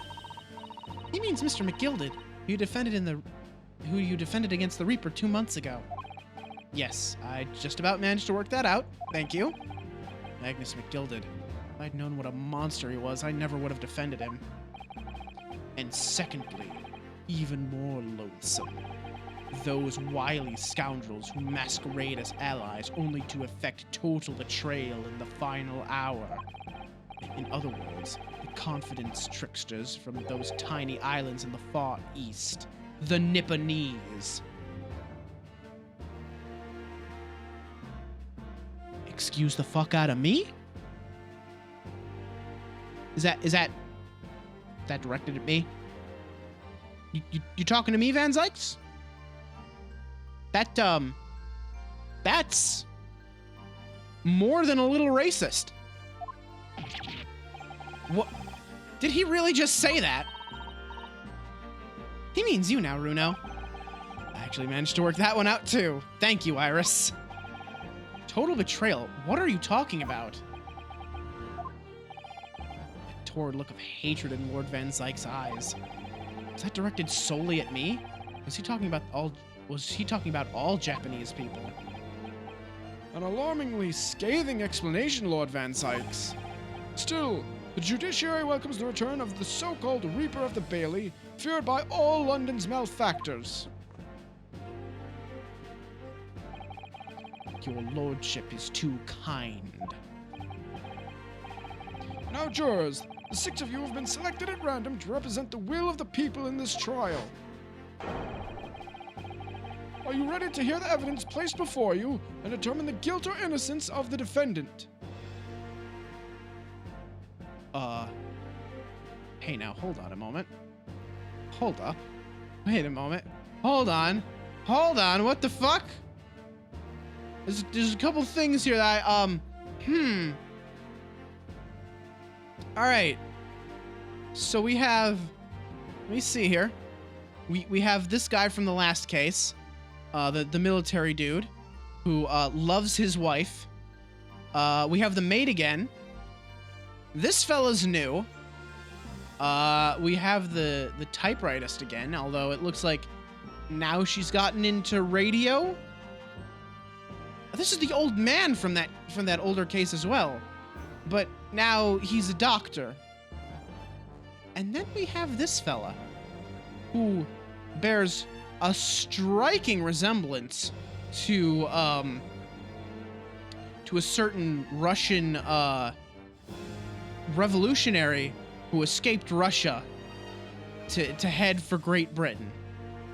And possibly, well, Shom seemed to think he wanted to blow up the Crystal Tower. I don't know why he's here. Hopefully that's just a coincidence.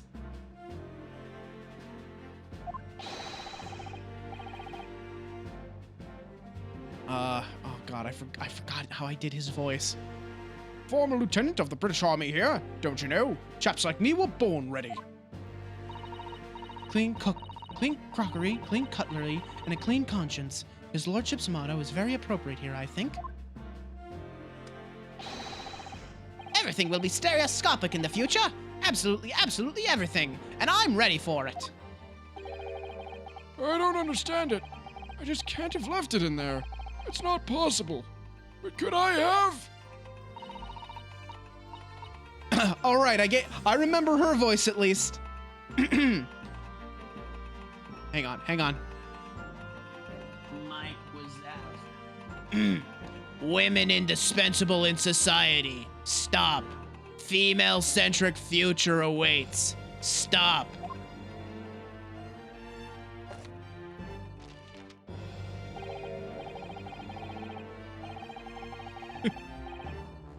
Good day.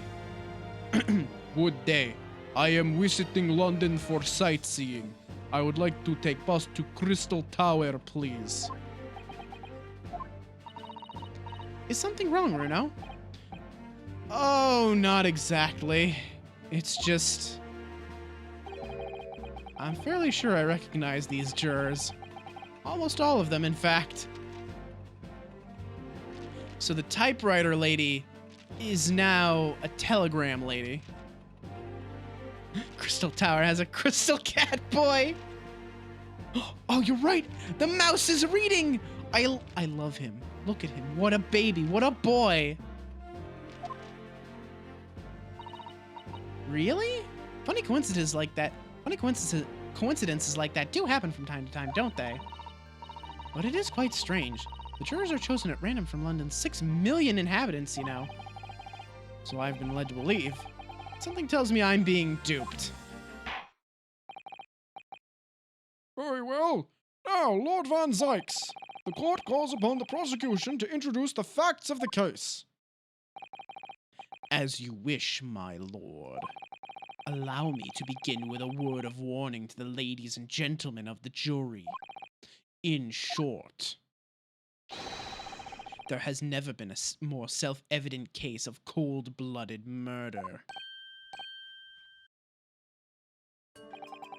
The victim, Mr. Pop Windebank, proprietor of a pawn shop on Baker Street, was shot from behind and died instantly. You could say he was popped off. I told you I would try to keep him from popping off, Mabel. I'm sorry I couldn't keep that promise. The prosecution presents this photographic print of the crime scene. As the court will observe, there is a single bullet wound just below the gentleman's left shoulder. The evidence suggests that the bullet pierced the man's heart, resulting in near instant death. Moving on to the findings of Scotland Yard's coroner. His report states that the bullet entered the body on a rising diagonal trajectory. And what's that supposed to tell us? It means the victim was likely shot by someone significantly shorter in height than himself. Someone like the accused, you might say. Oh.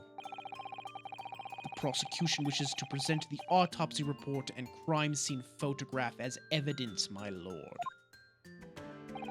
Indeed. The court accepts. Hand them to the bailiff, please. Now I ask the court to turn its attention to this plan of the establishment where the incident occurred.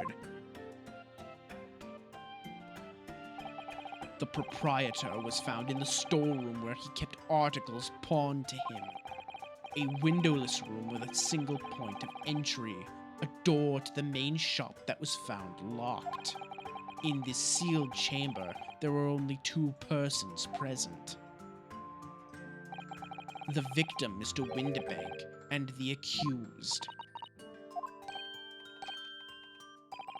It may further interest the court to know that when the accused was discovered at the scene, she had in her hand the gun used to fire the fatal bullet. Well, that's that then, isn't it?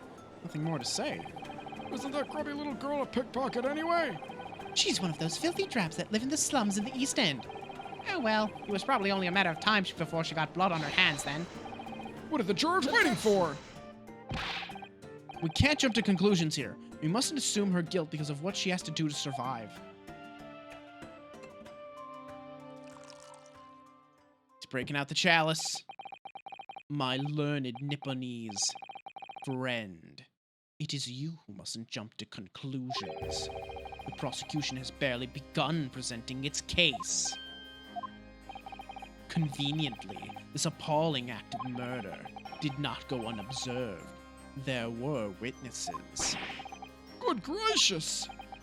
After their testimony, this girl's true nature will be exposed.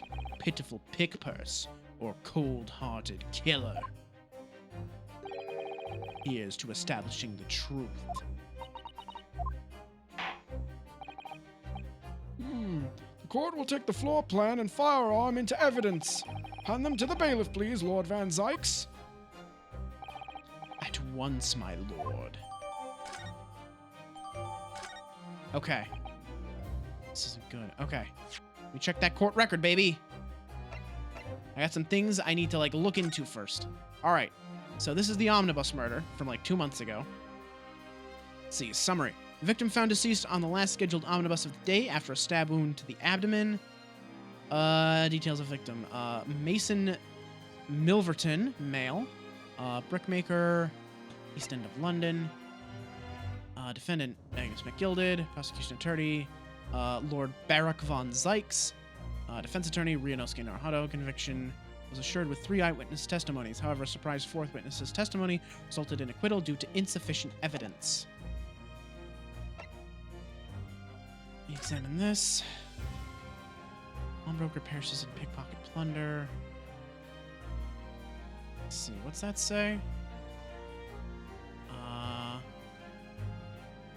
Classified secrets may have been leaked overseas from Ministry of Justice.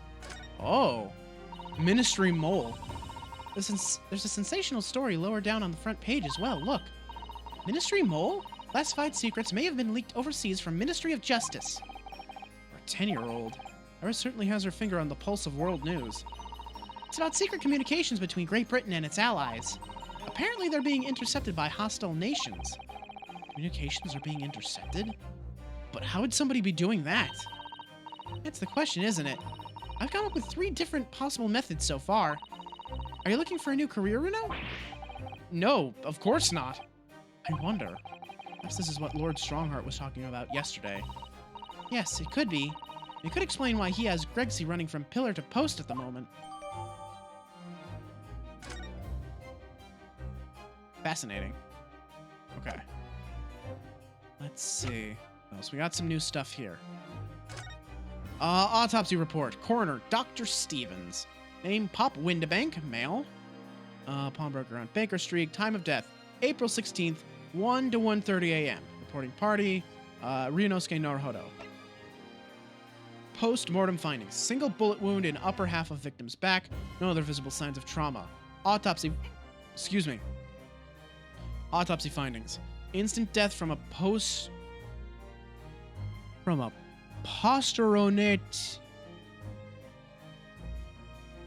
postero-anterior bullet wound to the heart. The bullet entered the body from the back on a gently rising diagonal trajectory. So the bullet didn't go all the way through, it sounds like. Shows a single bullet wound in the man's back. Okay, makes sense. Floor plan, makes sense. Check this gun out. Let me just look directly down the barrel real quick. This is Mr. Windibank's gun. The cylinder is completely empty. Mr. Windibank always used to keep this gun on hand at his shop counter. Yes, but only ever with a single bullet loaded, I understand. That's right. To keep all the pawned articles that were in his care safe. But his one bullet was fired that night. And the poor man lost his life. Is he protecting his shop, I wonder? Trying to keep the articles safe. Let's see. What else we have? Anything else of any interest? Looks like just the cylinder. Nothing else? Nothing else whatsoever. Huh, it would seem that way. Unfortunate. I was hoping for a little bit more. This isn't good. I feel like the mood in here has turned very gloomy all of a sudden, Runo. I think that's because it has. Oh, he's getting started early. Cloak's coming off right away. Let us begin. Bring forth the witnesses to the foul murder of Mr. Pop Windibank on the 16th of April of this year. Oh my God. Look at those two. Look at those two fuckers. Witnesses, state your names and occupations for the court.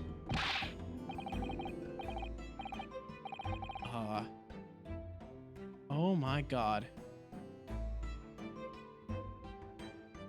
How do I do these two voices? I mean...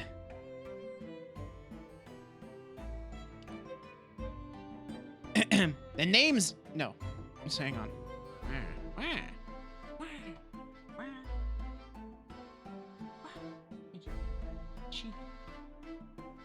Name's Nash Skulkin. Occupation is baddie. Professional baddie. Name's Ringo Skulkin. Occupations, same as him. Tobias Gregson, Scotland Yard Inspector. That's right. We're what they call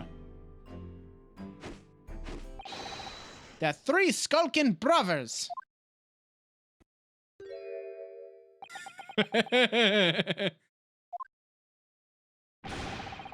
What are you looking at me like that for? Don't let me in with you lot. God blimey. God damn it. I wanted to give them the can I do the Waluigi voice in a Cockney British accent? This is a true test of my voice acting skills. God blimey, that's cold. Don't you know what we're going through? It's our older bruv. Lost contact with him we have. So we're scouring every shady corner of the capital. And then, last night, we come across you. A very spit of the bloke. Ain't that right, Ringo? He is, Nash, he is. A very spit of him. So we decided, there and then, what we was gonna do, we was gonna call ya Big Bruv Skulky. Come on, leave it out, you two. Sulky Skulkin. Is that supposed to be a reference to Macaulay Culkin? I think it is. They do kind of look like the Wet Bandits, don't they? Sulky Skulkin. That's before he's run out of chips. Well then, Inspector Sulky Gregson. Begging your pardon, my lord, but the name's Tobias. What I would like to know, Inspector, is what you are doing on the witness stand. The Skulkin brothers are currently under arrest, my lord, on suspicion of theft. Thieves, are they, these three? No, my lord. Begging your pardon, but please don't lump me in with this lot. 2 nights ago, these brothers illegally entered an establishment with intent to burgle. And in the course of their nefarious activities, they became embroiled in a far more sinister crime. By Jove, you mean to say, what an extraordinary coincidence. Indeed, my lord. While attempting to burglarize the pawnbrokery, they witnessed the proprietor's murder. Oh my god, look at him on that box! He is tiny! Order! Order! The various trespasses of these brothers is not the subject of today's proceedings, though they will naturally face trial in the very near future. With your lordship's permission, I'd like to remain in the stand to keep these gents on the straight and narrow. Of course, Inspector. Skeptical as I am about the caliber of these witnesses, I will permit them to take the stand. Mr. and Mr. Skulkin, you will now testify before the court. Describe the events of the night in question and what exactly you saw. Happy to. 'Cause the Skulkins never skulkin'.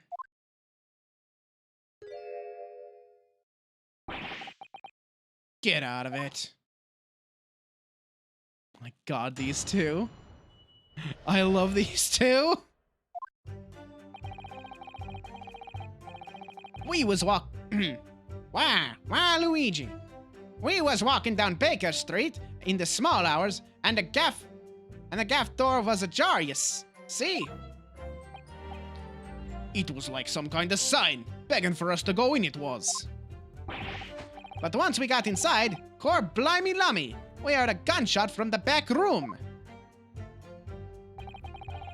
We went to see what was what, but the door was locked from the inside. We never done nothing, governor. We never took nothing. We just left after that, nice and quiet.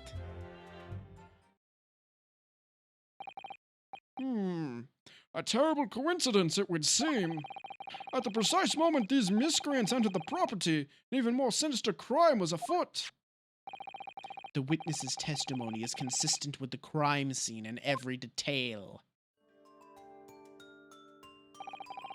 The door providing access to the storeroom from the main shop was indeed locked from the inside. And within, only the victim and the accused were found. I must say, it does appear to be an overwhelmingly simple case. Still, the defense may cross-examine the witnesses now, of course. Counsel, if you please. Counsel? Yes. What's the matter, Uno? Sorry, I was just stunned into silence for a minute by the blatant lies being told by that pair in the stand. I know that's all nonsense because I saw it with my own eyes.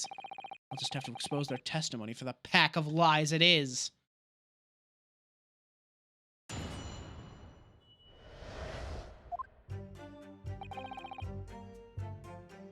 The gaff doors was ajar, you see?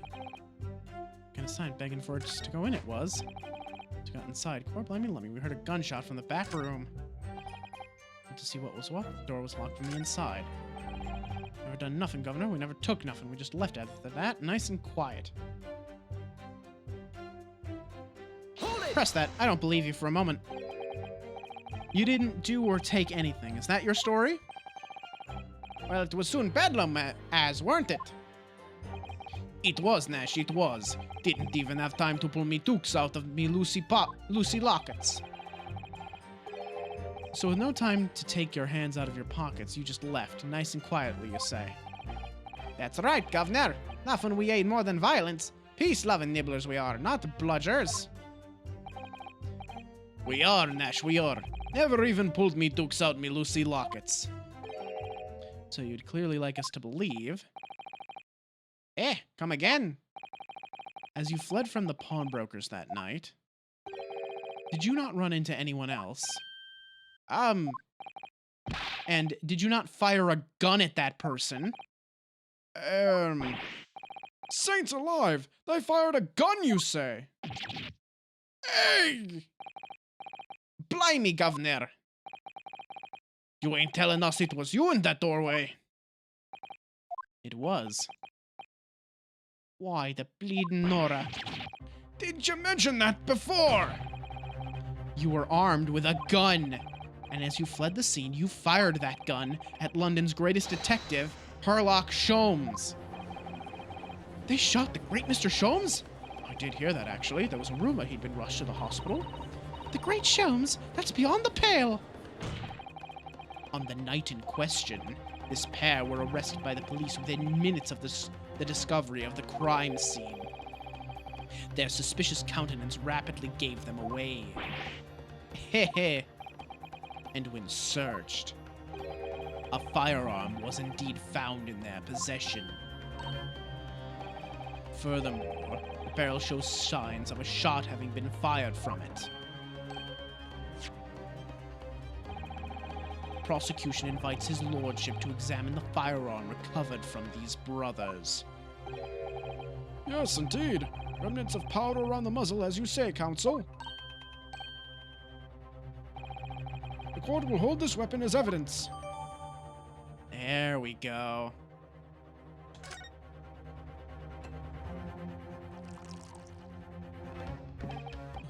Now, my learned Nipponese friend. Yes?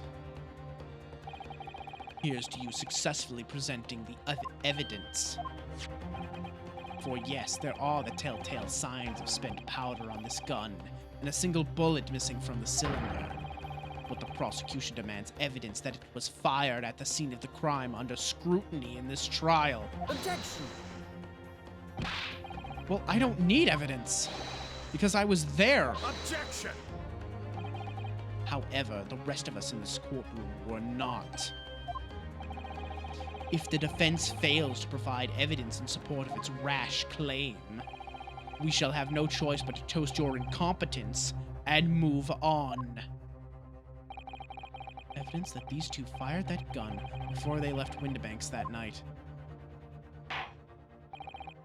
The court demands that all claims are affirmed with clear proof.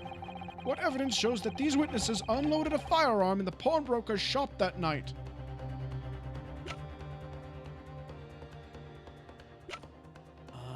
Let's see. It should be this one, right? Because if I look at this one, there's a big old bullet right there. Are these microns? Please, Mabel, microns wouldn't be nearly this incompetent. You insult me! Let me see. I mean, that's the only one that would really work, isn't it? Take that! The evidence is in this portfolio. What on earth have you there, counsel? During the course of our investigations, we discovered a number of bloodstains. Not trusting the police to do the job they're trained to do? How arrogantly Nipponese of you. Man, you really are just straight up racist, aren't you? Well, anyway, we analyzed all the blood samples we found and recorded the results in this portfolio. And you claim to have the evidence the court is demanding therein? Yes, my lord. No more dallying then, counsel. Present the pertinent evidence at once. What do you have in your portfolio that proves these witnesses unloaded a firearm at the scene? Yeah, well, that'd be that one. There's a bullet. What is that? Explain! It's a photographic print taken at Windibank's pawnbrokery on the day of the incident. Of the scene of the crime, is it? Is that a bullet hole? And if my eyes do not deceive me, it appears the bullet is still lodged there. Yes, as your lordship noticed, the bullet pierced Mr. Windibank's calendar. The date shown being the 16th of April, the very day of the pawnbroker's death. The incident occurred at 1 hour after midnight. The this indicates that a separate shot had been fired sometime after the calendar had been set to the 16th. That's right. And while it isn't irrefutable, the defense believes this is credible evidence that the witnesses did fire a round from their gun in the pawnbrokers that night. Nya! Wah! Order! How does the prosecution stand, Lord Van Zykes?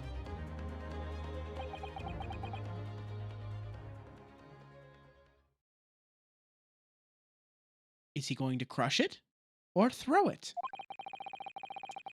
If that is the direction my learned friend wishes to take, the prosecution has no objection. What? There it is. But you'll forgive me for flinging my hollowed chalice aside in disgust at the repugnancy it exposes.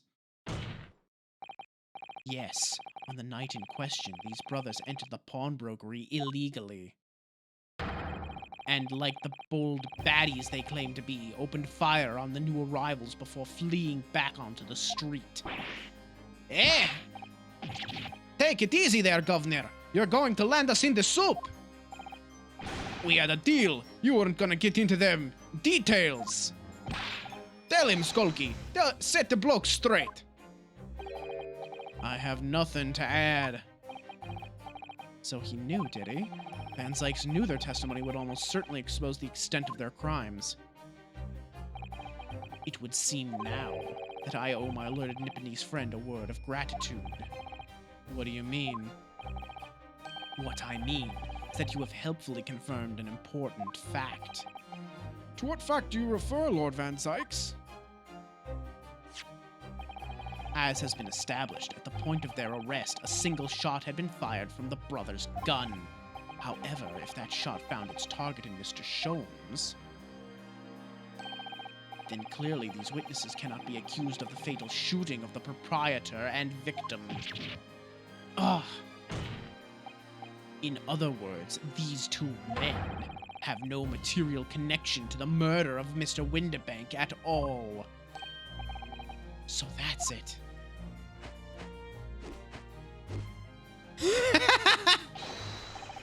That's it! We didn't have nothing to do with it. We didn't, Nash, we didn't. That's what I reckon. Your crimes include unlawful entry, intent to steal, perjury, and let us not forget, attempted murder. Quite a catalog, eh, fellas? Ah, we're in for it now, bruv. Now then, let us take a moment to consider the aforementioned great detective, Mr. Herlock Sholmes. It would seem the man patronized the pawnbrokers in question somewhat regularly. Where's he going with this?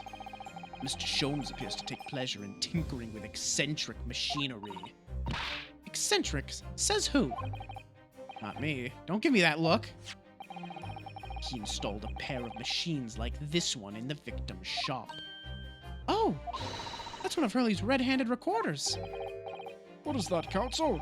It has the appearance of a photographic contraption. As your lordship has surmised, it is indeed a camera attached to a small timing device.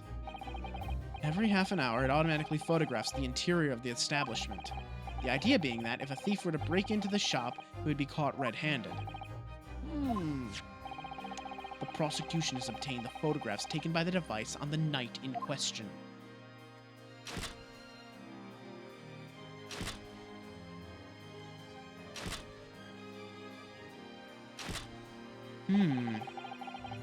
As the court will observe, the copious identical prints are produced in a quite desultory fashion. You like how I pronounce the P's as Lord Van Zykes? Rather prodigal, I feel. In fact, there are 2 such devices in the victim's shop, my lord. If I may refer the court to the plan of the premises, their respective positions are here and here. Well, thank you, the both of you. You say these cameras produce a print every half hour. I'm afraid I fail to see. how that would help if the anticipated thief conducted his activities in one of the many 30-minute intervals. One can only pray that the would-be criminal lingers, my lord.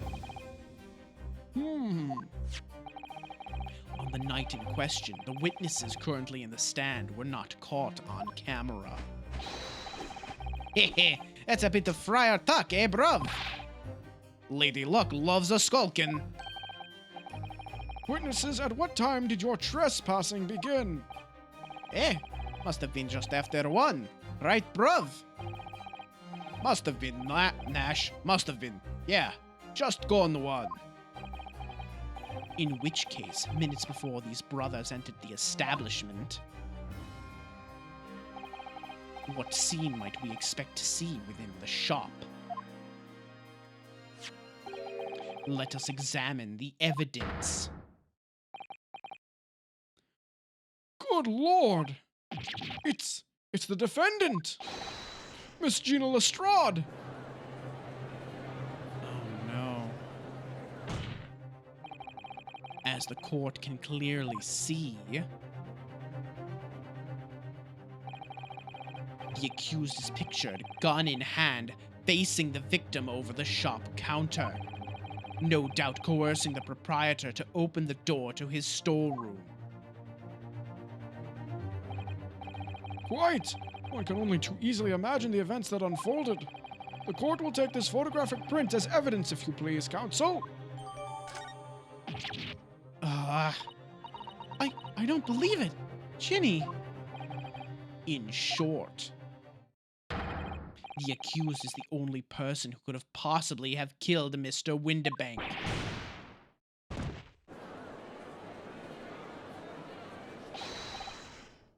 I say, my lord.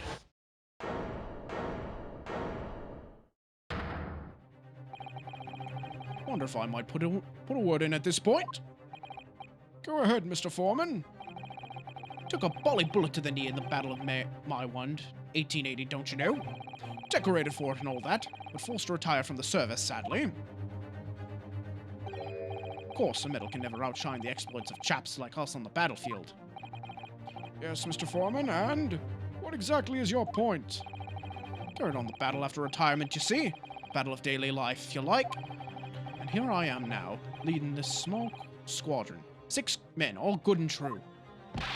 We'll all go down together, you mark my words. One for all, and all for one.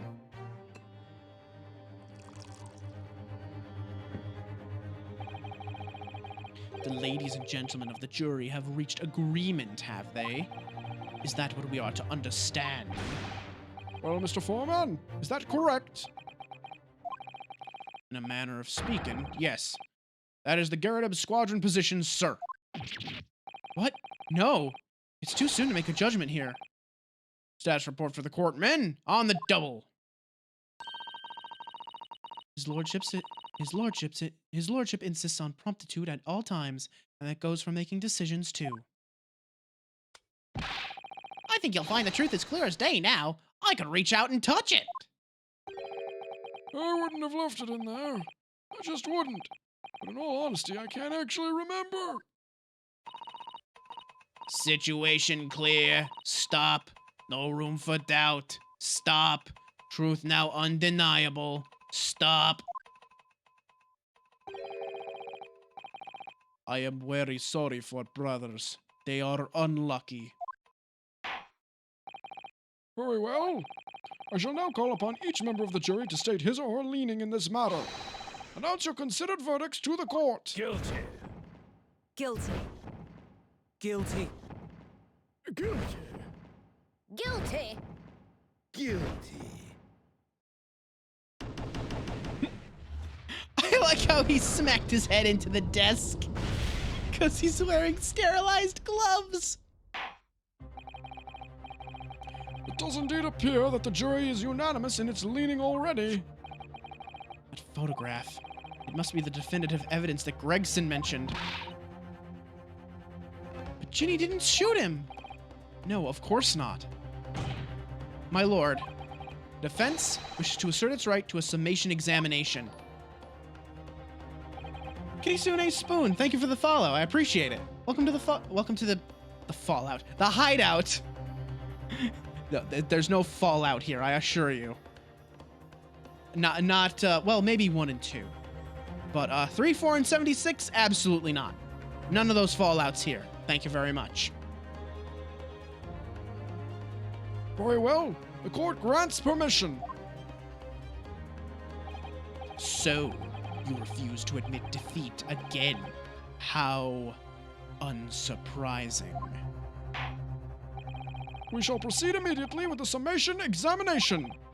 Mr. Foreman, are all members of the jury ready? Abso-bolly-lootly, sir. Always ready for action, my chaps. Very good. Ladies and gentlemen of the jury, you will each explain on what grounds you have determined the defendant to be guilty.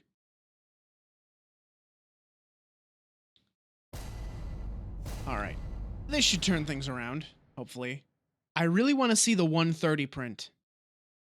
That 130 print, I think, is going to be really important. All the evidence clearly points a finger to the guilt of this young pickpocketine. As housemaid, I should like to see all filthy eyesores promptly and rigorously eliminated. I think you'll find that you'll look at the photograph in stereo, the truth will just pop out. So I left it in there. I should think there'll be repercussions by now. Mind made up. Stop. Global radio transmission of verdict to follow. Stop. In motherland, we say never judge by clothes, judge by head. I am convinced brothers are innocent. I love his little rat. Dreamweaver Druid, thank you for the follow. Welcome to the hideout. Circumstance of the crime and the evidence do indeed implicate the defendant rather comprehensively.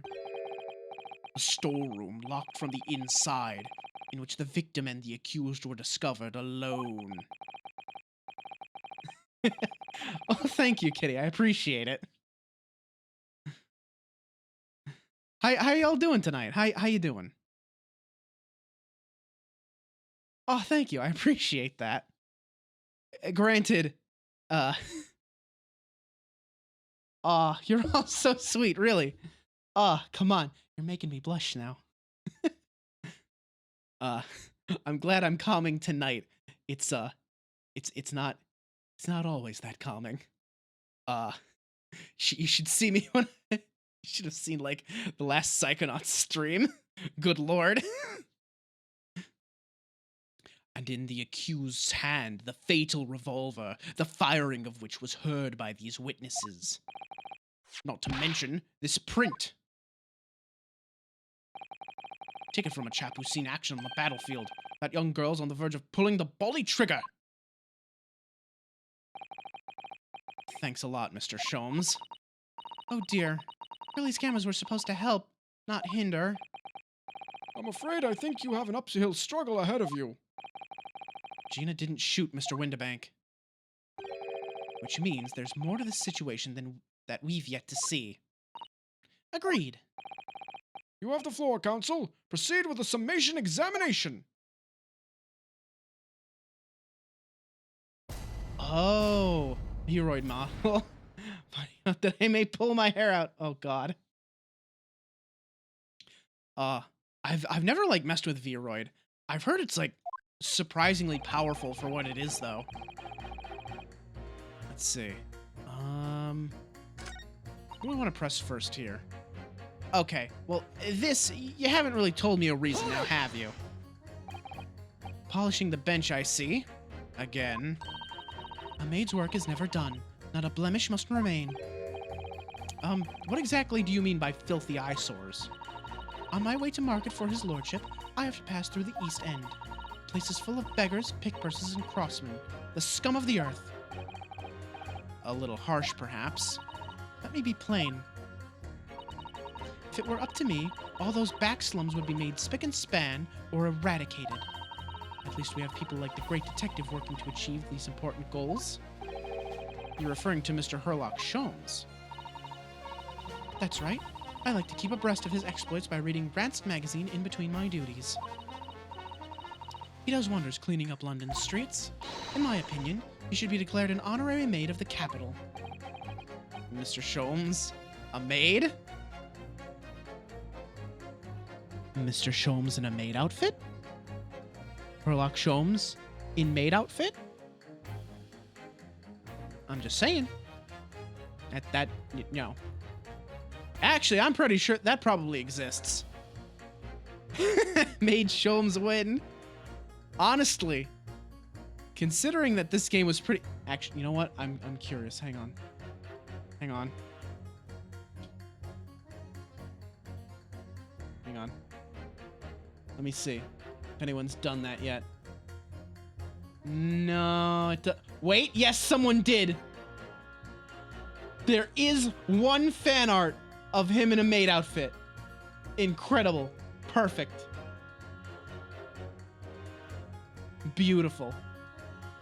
It's slightly risque, so I think perhaps I will not show it on stream, but you can find it yourself.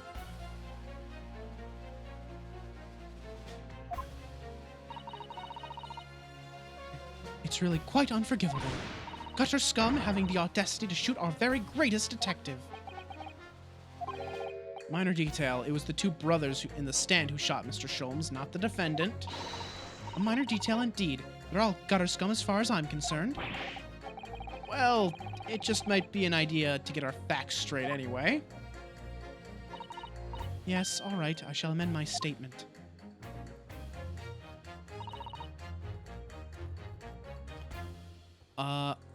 They should swing for shooting the... Oh my god. Tell me a little bit more about your idea here.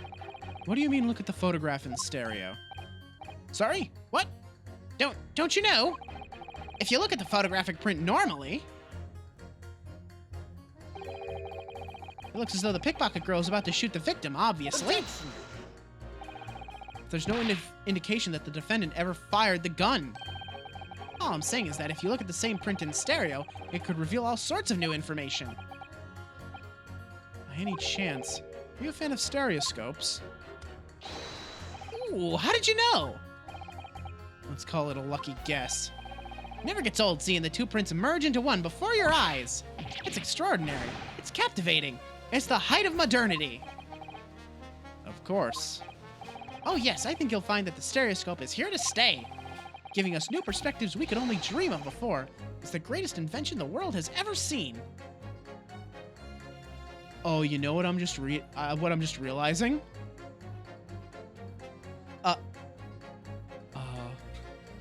Oh, they asked the question. No, I'm a red panda. You get off easy this time because it's your first time here. But someone like Mabel or Shia calling me a squirrel, that don't fly around here.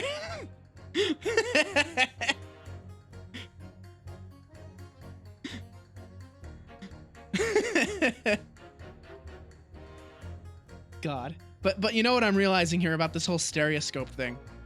I'm remembering, oh right, this was on the 3DS. All right, now you listen here. We all know what's coming now. There we go. Let me just take care of that. There we go. Just throw the trash out the window, as we usually do. Anyway, what are we doing? Right. Giving us new perspectives we could only dream of before. It's the greatest invention the world has ever seen.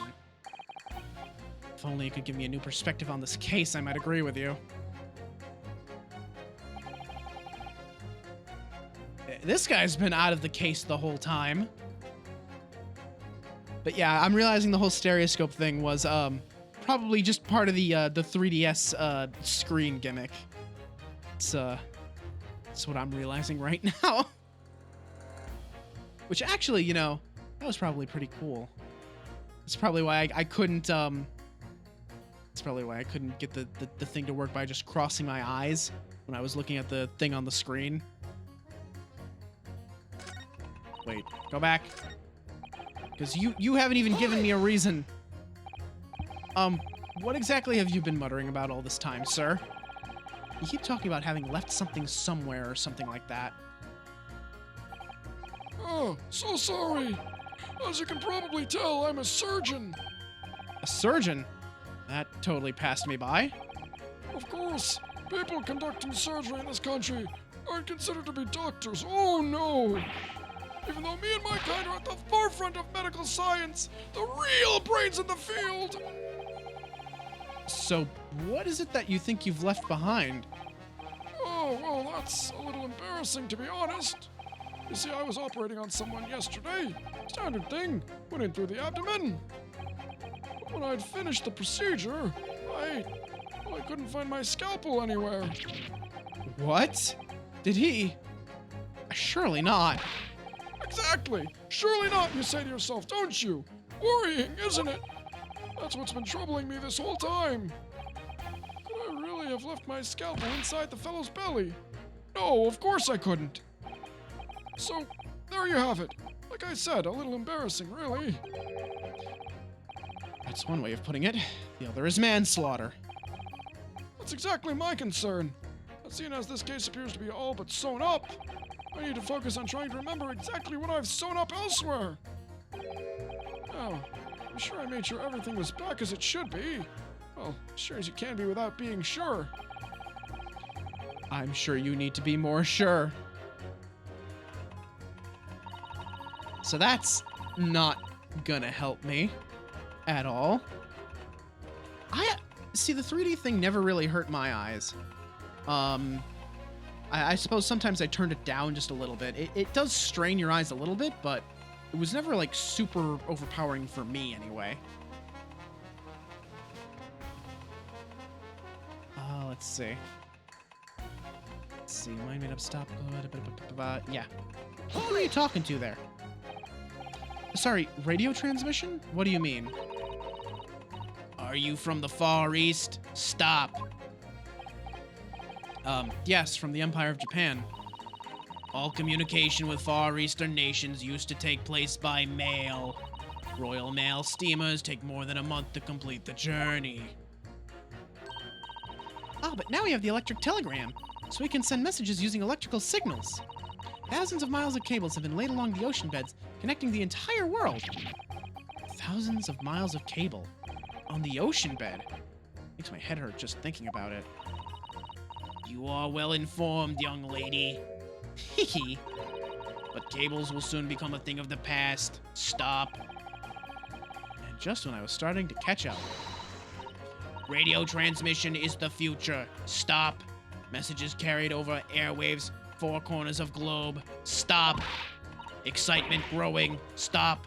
Atmosphere. Electric. Stop. Right. Try not to wear out your fingers. Era of wireless telegraphy. Stop.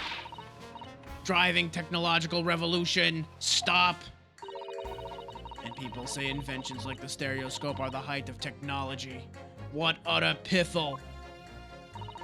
I can't understand it. I really can't. They're just silly toys. Oh, he's taking issue with that. Ooh.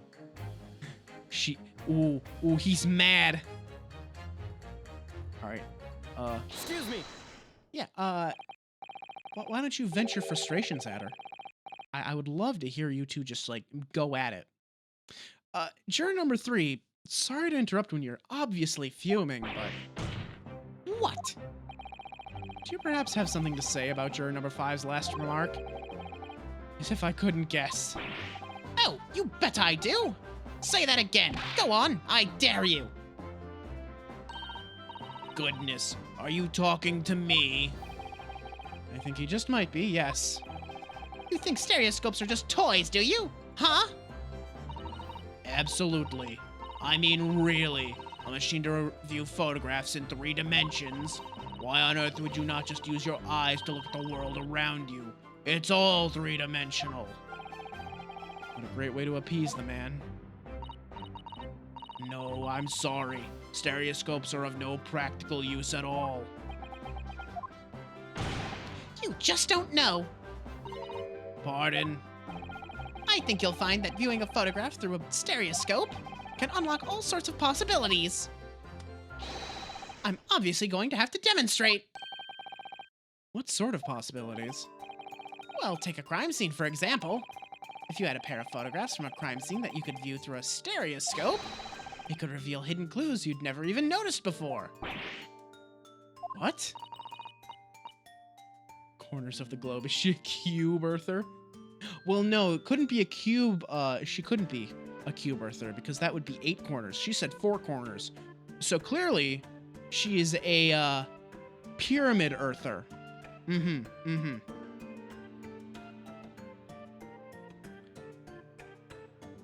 Yes. How about this print here? It should do the trick, I think. Let me see. Let me examine this real quick.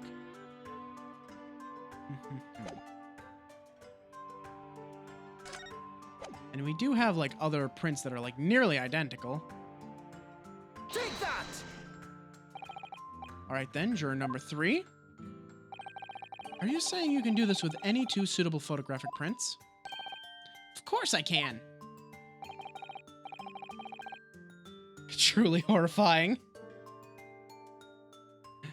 Very well, then. I'd like you to demonstrate. I'd be delighted to. Just give me one more print, and I'll analyze you. And I'll amaze you all.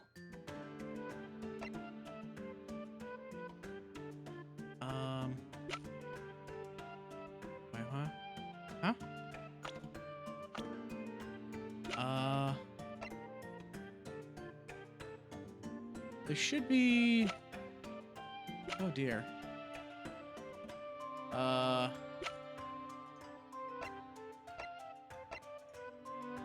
mean... Uh-oh. We don't have a second print of this, do we? I mean, we have, like, a whole stack of them. But, yeah, technically we have a whole stack of them, but, there isn't one in the court record. Uh-oh.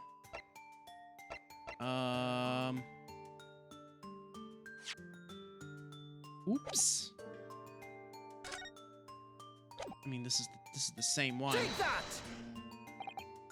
Wait, sorry? What do you mean, one more print? Oh, okay, this is supposed to happen. Oh dear, oh dear. Don't you have these in the Far East? Don't you know how a stereoscope works? Bruno? What? You need 2 photographs for a stereoscope, remember? You know, one for the left eye, one for the right. Oh yes, I remember now. The print we have from the pawnbroker is just a normal photograph. No. I think you'll find the clue is in the name. It's a stereoscope, not a monoscope. You always need 2 prints. Thanks for the friendly explanation. Well, if we obtain another print at some point later in the trial, we can always show it to this young man then. Ha ha ha! I think you'll find that know-it-all expression is really starting to annoy me. Let's get things back on track, shall we, counsel?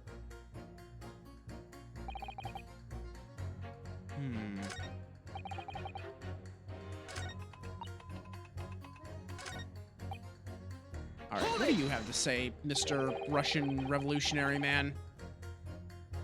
Please tell me you're not Violin Bolshevik, the Russian Revolutionary. Revolutionary? I believe there is such a rumor. It's just a rumor. As you see, I have unfortunate appearance.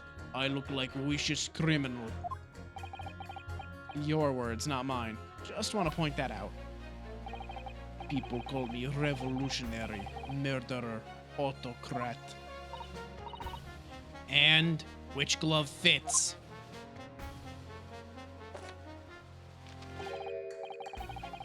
Good day. I am visiting London for sightseeing. I would like to take bus to Crystal Tower, please. Right, that didn't sound staged at all. You'll forgive me for having my doubts. To be treated like vicious criminal all the time, it is very painful. People do not realize. So I have much sympathies for these brothers. People say they are criminals only because of how they look. The Skulkin brothers? Da. Maybe they went inside pawnbroker's shop. But they have done nothing wrong. That is all I want to say.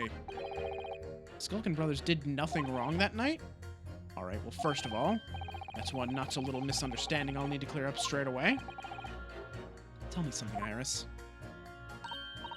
What is it, Runo? Jurors are chosen at random from the inhabitants of London town, aren't they? Yes! It's amazing, isn't it? In that case, how is it that there's a Russian tourist sitting among them who looks for all the world like a revolutionary? I wish I knew. Alright. Yep. Alright, well, I have two straight away. Ba-ba-ba-ba. Objection! Those two statements clearly contradict each other. Good lord, counsel, explain yourself. Oh my statement? Contradictory? Contradict. C-O-N... Juror number 6, you've got the wrong end of the stick. I do not have stick. I have mouse. And what a baby boy mouse that is. I love him. Can I pet him, please? I would like to pet him. Look at him. What a good lad. As juror number 2 said earlier, when the Skulkin brothers fled the scene on the night in question, they fired a shot from their revolver. Yes, they shot poor Mr. Sholmes in the abdomen, I understand. Surely you're not going to tell the court now that you didn't hear. Abdomen. Abdomen.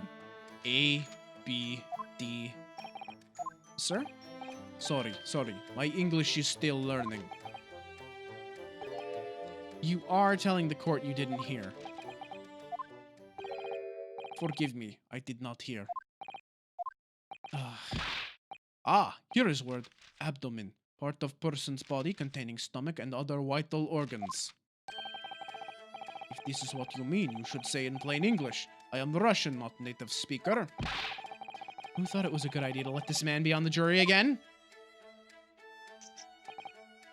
So, you are telling me these brothers who look like criminals were lying? They said before, we never done nothing. The truth is, they shot detective. This is double negative. Yes, that's exactly right.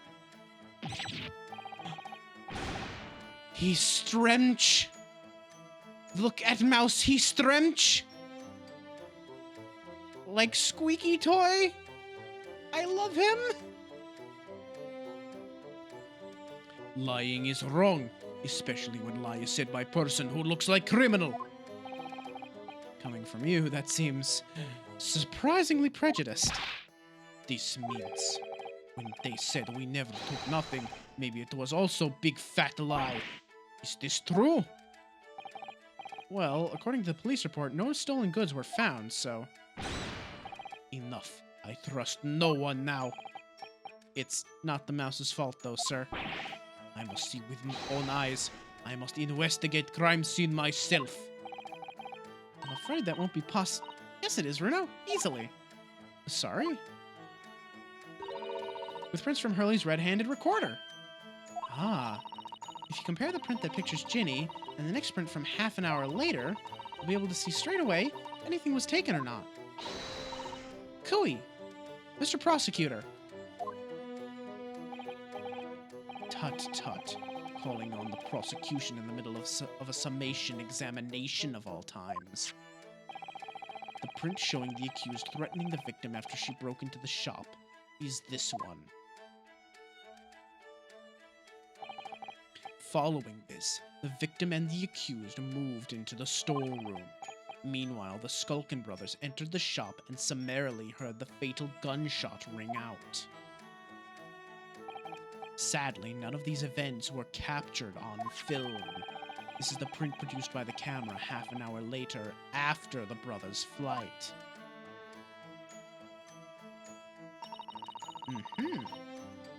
So this is taken after Hurley was shot, then? As far as I can tell,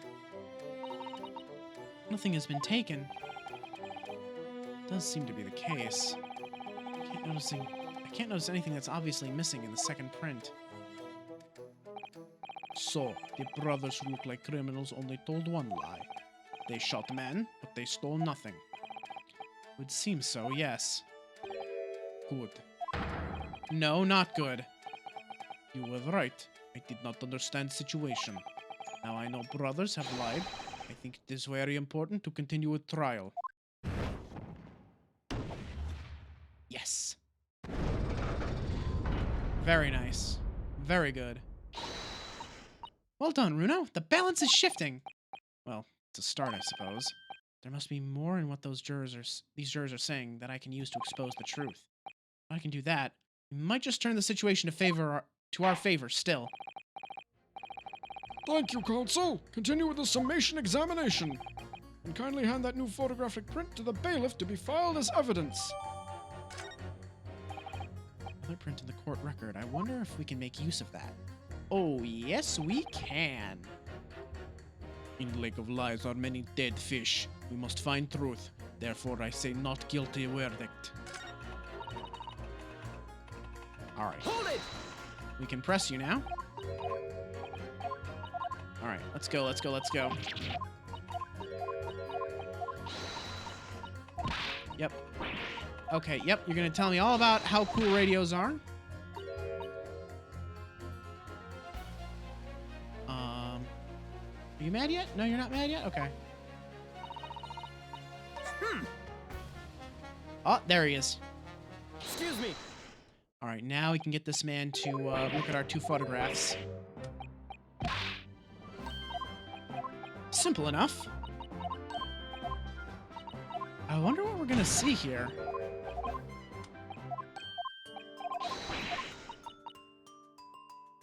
Yes. All right. Take that! Take this one. And this one. Take that! Perfect. All right, these two prints were both taken with the same camera in Windibanks on the night in question. Yes, I see. Tell me, Mr. Lawyer. Do you know how stereographic images work? Do you understand the principle? Well, I think so. I did have a lesson on it yesterday. The left and right eye images need to be the same, only with a slight shift in the positions of some objects. Then, when your brain merges the two images together inside your head, it notices the shift as if it were depth. Yes, exactly. It's that small shift between certain objects in the two pictures that's really important. So what happens if you use two photographic prints that are exactly the same then? No, obviously that wouldn't work at all. Not for seeing the scene three-dimensionally anyway. Oh, of course, now I see. I think the young girl has discovered the secret. I have. She's cross-eyed again. Can you uncross your eyes before you tell me? Have another look at these two pictures from Hurley's camera, Runo. Go on.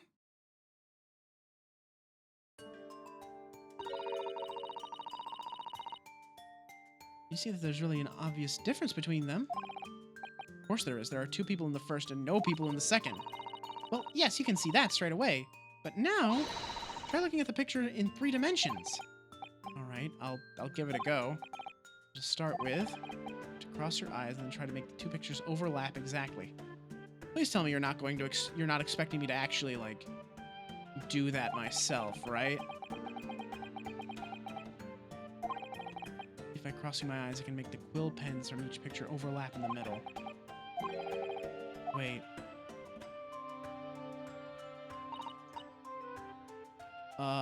No, not really.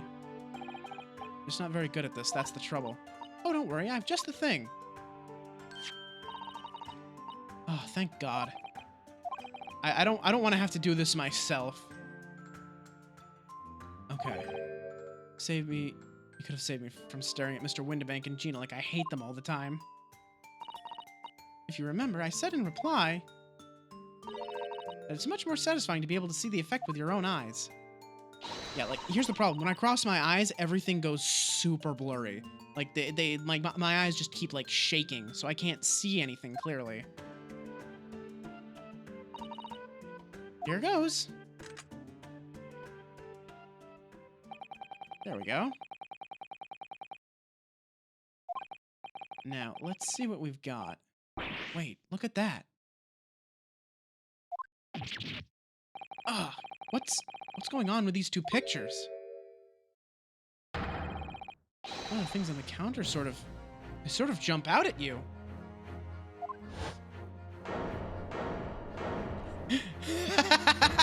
I like how they're all doing it. The judge cross-eyed, Van Zykes with the handheld one. That's amazing. Yes, yes, yes, that's it, you see. That's the other amazing power of stereoscopes. Other amazing power? My god. Is someone going to explain this black magic, eh? Why the deuce do some of the things on the counter seem to jump out at you like that, hmm? I think you'll find that if you consider the basic principle of the stereoscope, you'll answer your own question. Basic principles of the stereoscope? As I said before, if you try to look at two identical pictures using a stereoscope, it won't work at all. It's the slight shift in the positions of certain objects that lets you see pictures three-dimensionally. In other words, even though on first glance, it seems the objects on the counter haven't moved at all between the two pictures, this shows that actually there must have been a slight shift in their positions.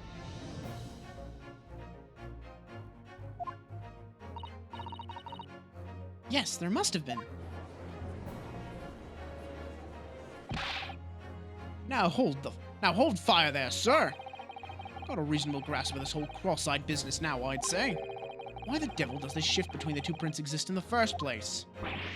Well, what's the answer, fellow? Come on, you're the cross-eyed master. What? Me? I haven't the first idea. You know, Runo, it's quite simple. It is? Just think through it step by step. The first photograph was taken at 1 a.m., then, 30 minutes later, the second photograph was taken. But the position of some items on the counter appears to have shifted slightly in the interim. So that means that sometime in that half-hour interval, someone must have tampered with the things on the counter. Zookers! Zookers? Someone tampered? New information. Stop. Not mentioned in testimony so far. Stop. Yes. We've had to go around in circles a little here, it seems. But I'm starting to see what I should be aiming at in this summation examination now. Ladies and gentlemen, the question now is clear. We know the items on the countertop were moved, but by whom? Are you suggesting you might know? Of course. I can tell you right now who was responsible for the almost imperceptible shift in the items on the counter. I'm going to assume... probably nah? Take that! It was the witnesses currently in the stand, the Skulkin brothers. Wait. This does not agree with what brother said in testimony before. They said they did not even have time to pull dukes from Lucy lockets. My phrasebook says dukes is meaning hands, and Lucy lockets is meaning pockets. But this is another lie? Is this what you are saying? I love this man. I love this man a lot. Yes, I'm afraid so. Now hold on there a minute. You can't be sure of that. I quite agree. The accused is a common pick purse, after all. It is perfectly possible that she went through the things on the desk to see what she might steal. I think that's unlikely. And why exactly? As you can see from this photographic print, the defendant was pointing a gun at the victim. It would seem, as my learned friend indicated, that she was coercing Mr. Windibank to open the storeroom door. In other words, Miss Lestrade's interests lay within the storeroom, not in the main shop, giving her no reason to touch anything on the counter. All of which points to one thing. The Skulkin brothers have admitted key facts in their testimony. But the accused is a pick purse, common gutter trash. Why look any further for the wrongdoer here?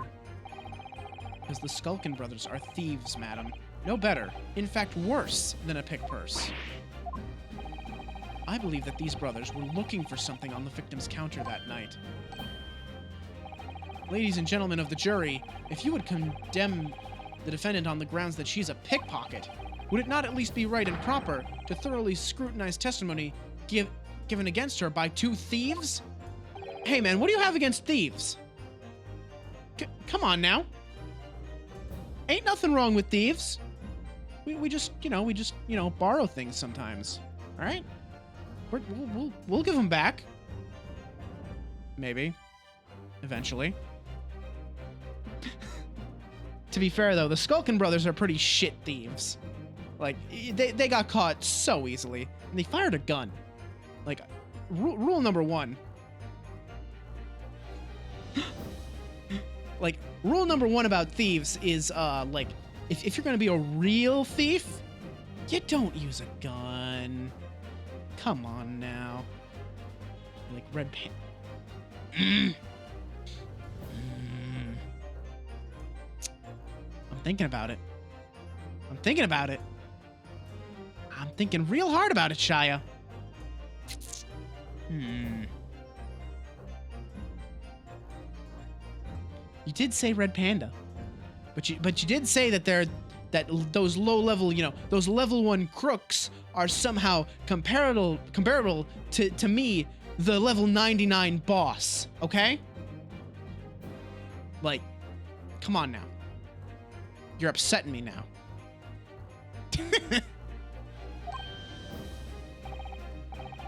I, for one, would like to hear more from that shady pair. I'm never gonna get sick of that animation. That animation is so good. Can you all see now? I think you'll find stereoscopes aren't playthings. You've seen their extraordinary potential firsthand. That easy, huh? Just had to let you show off your stereoscopes. Wholeheartedly agree. Stop. Must purchase after trial. Stop. Will return home via Regent Street. Stop.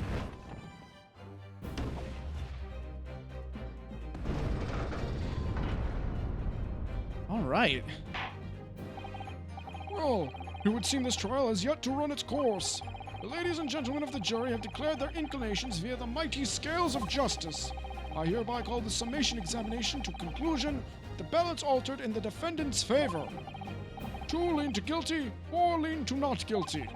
Accordingly, the jury is without consensus, and I order this trial to continue. Yay! Well done! Oh, by the way. What? You should hold on to this, Runo. You never know when it might come in useful. Twice in one trial would be unusual, surely. But alright. Lord Van Zykes, you will instruct the witnesses that the court demands additional testimony from them.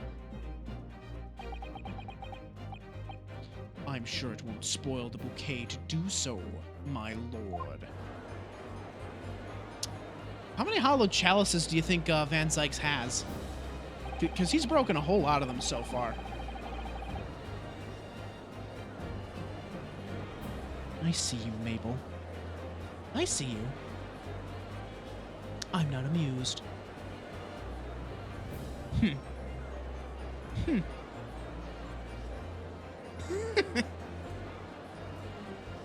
I've won myself another chance to probe that pair about their activities that night, at least. I won't stop probing them until I'm... Phrasing, Ryunosuke. Phrasing! Until I've proven that Gina is innocent.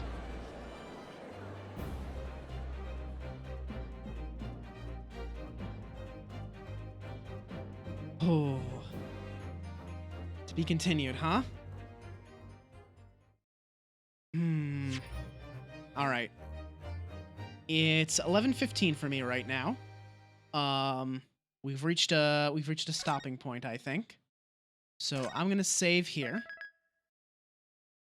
And I think that's gonna be it for tonight. You know, it's Tuesday. I'm real tired. I started late, which is, sad. I wish I'd been able to start earlier. I would have been able to get a little bit farther. But let's see. When am I gonna pick this up? This might be... It might be next Saturday, I think. So, this coming Saturday is the next stream, and that's going to be my collab with Ryusei Shining Heart. We're going to play Portal 2 co-op, which I haven't done in a very long time. So I remember basically nothing about it, and I never actually finished it. So, let's see. In fact, oh, well, look who's still streaming. I wonder how long he's still going for. Hang on. Mabel, I'm sure you're spying on him at the same time. Do you happen to know if he's, let me see. Then just chatting. He's been streaming for like a good couple hours. I think this is the time he usually wraps up. He might be finishing up. There is Let's that see. whole, Let me see here. protest day off of Twitch that's going on. Yeah. So I won't. I mean, obviously not streaming, but I also probably won't be watching anyone on Twitch. Yeah. To kinda show Okay. myself. It sounds like he's wrapping up. It sounds like he's giving like an end of stream speech. So, probably not gonna rate him this time. Let's see. Who else is up and about and doing stuff? Oh, I can send you over to Crimbo. So I will do that. I will send you all over to Crimbo, who is a very, very cool dude. I love his model, honestly. He's got like a really cool model. He's a really good artist. He's playing Hunt right now. Hunt Showdown, is that the full name? Yeah, that's it. But yeah, I think you'll really enjoy him. He's a lot of fun. He's really cool. Also, you can use your channel points to throw slime at him, which, I don't know what else you could possibly want. Anyway, so yeah, Saturday, collab with Ryusei, and we'll see how long we can resist just like throwing each other into bottomless pits and actually maybe complete the game a little bit. Sunday will be more Psychonauts 2. And then the following week, we'll probably be back to our normal games. Or maybe, we're not going to finish the co-op. I can almost guarantee that. The Portal 2 co-op is like 8 hours, like 8 to 10 hours. We're not going to finish it. We'll probably be doing a part 2 to that collab. So, I'll talk to Ryusei. We'll see how soon we want to do the second part of the collab. But yeah. So, collab Saturday, Psychonauts Sunday, and I'll see y'all then. Take care, everybody, and I'll catch you next time. Peace.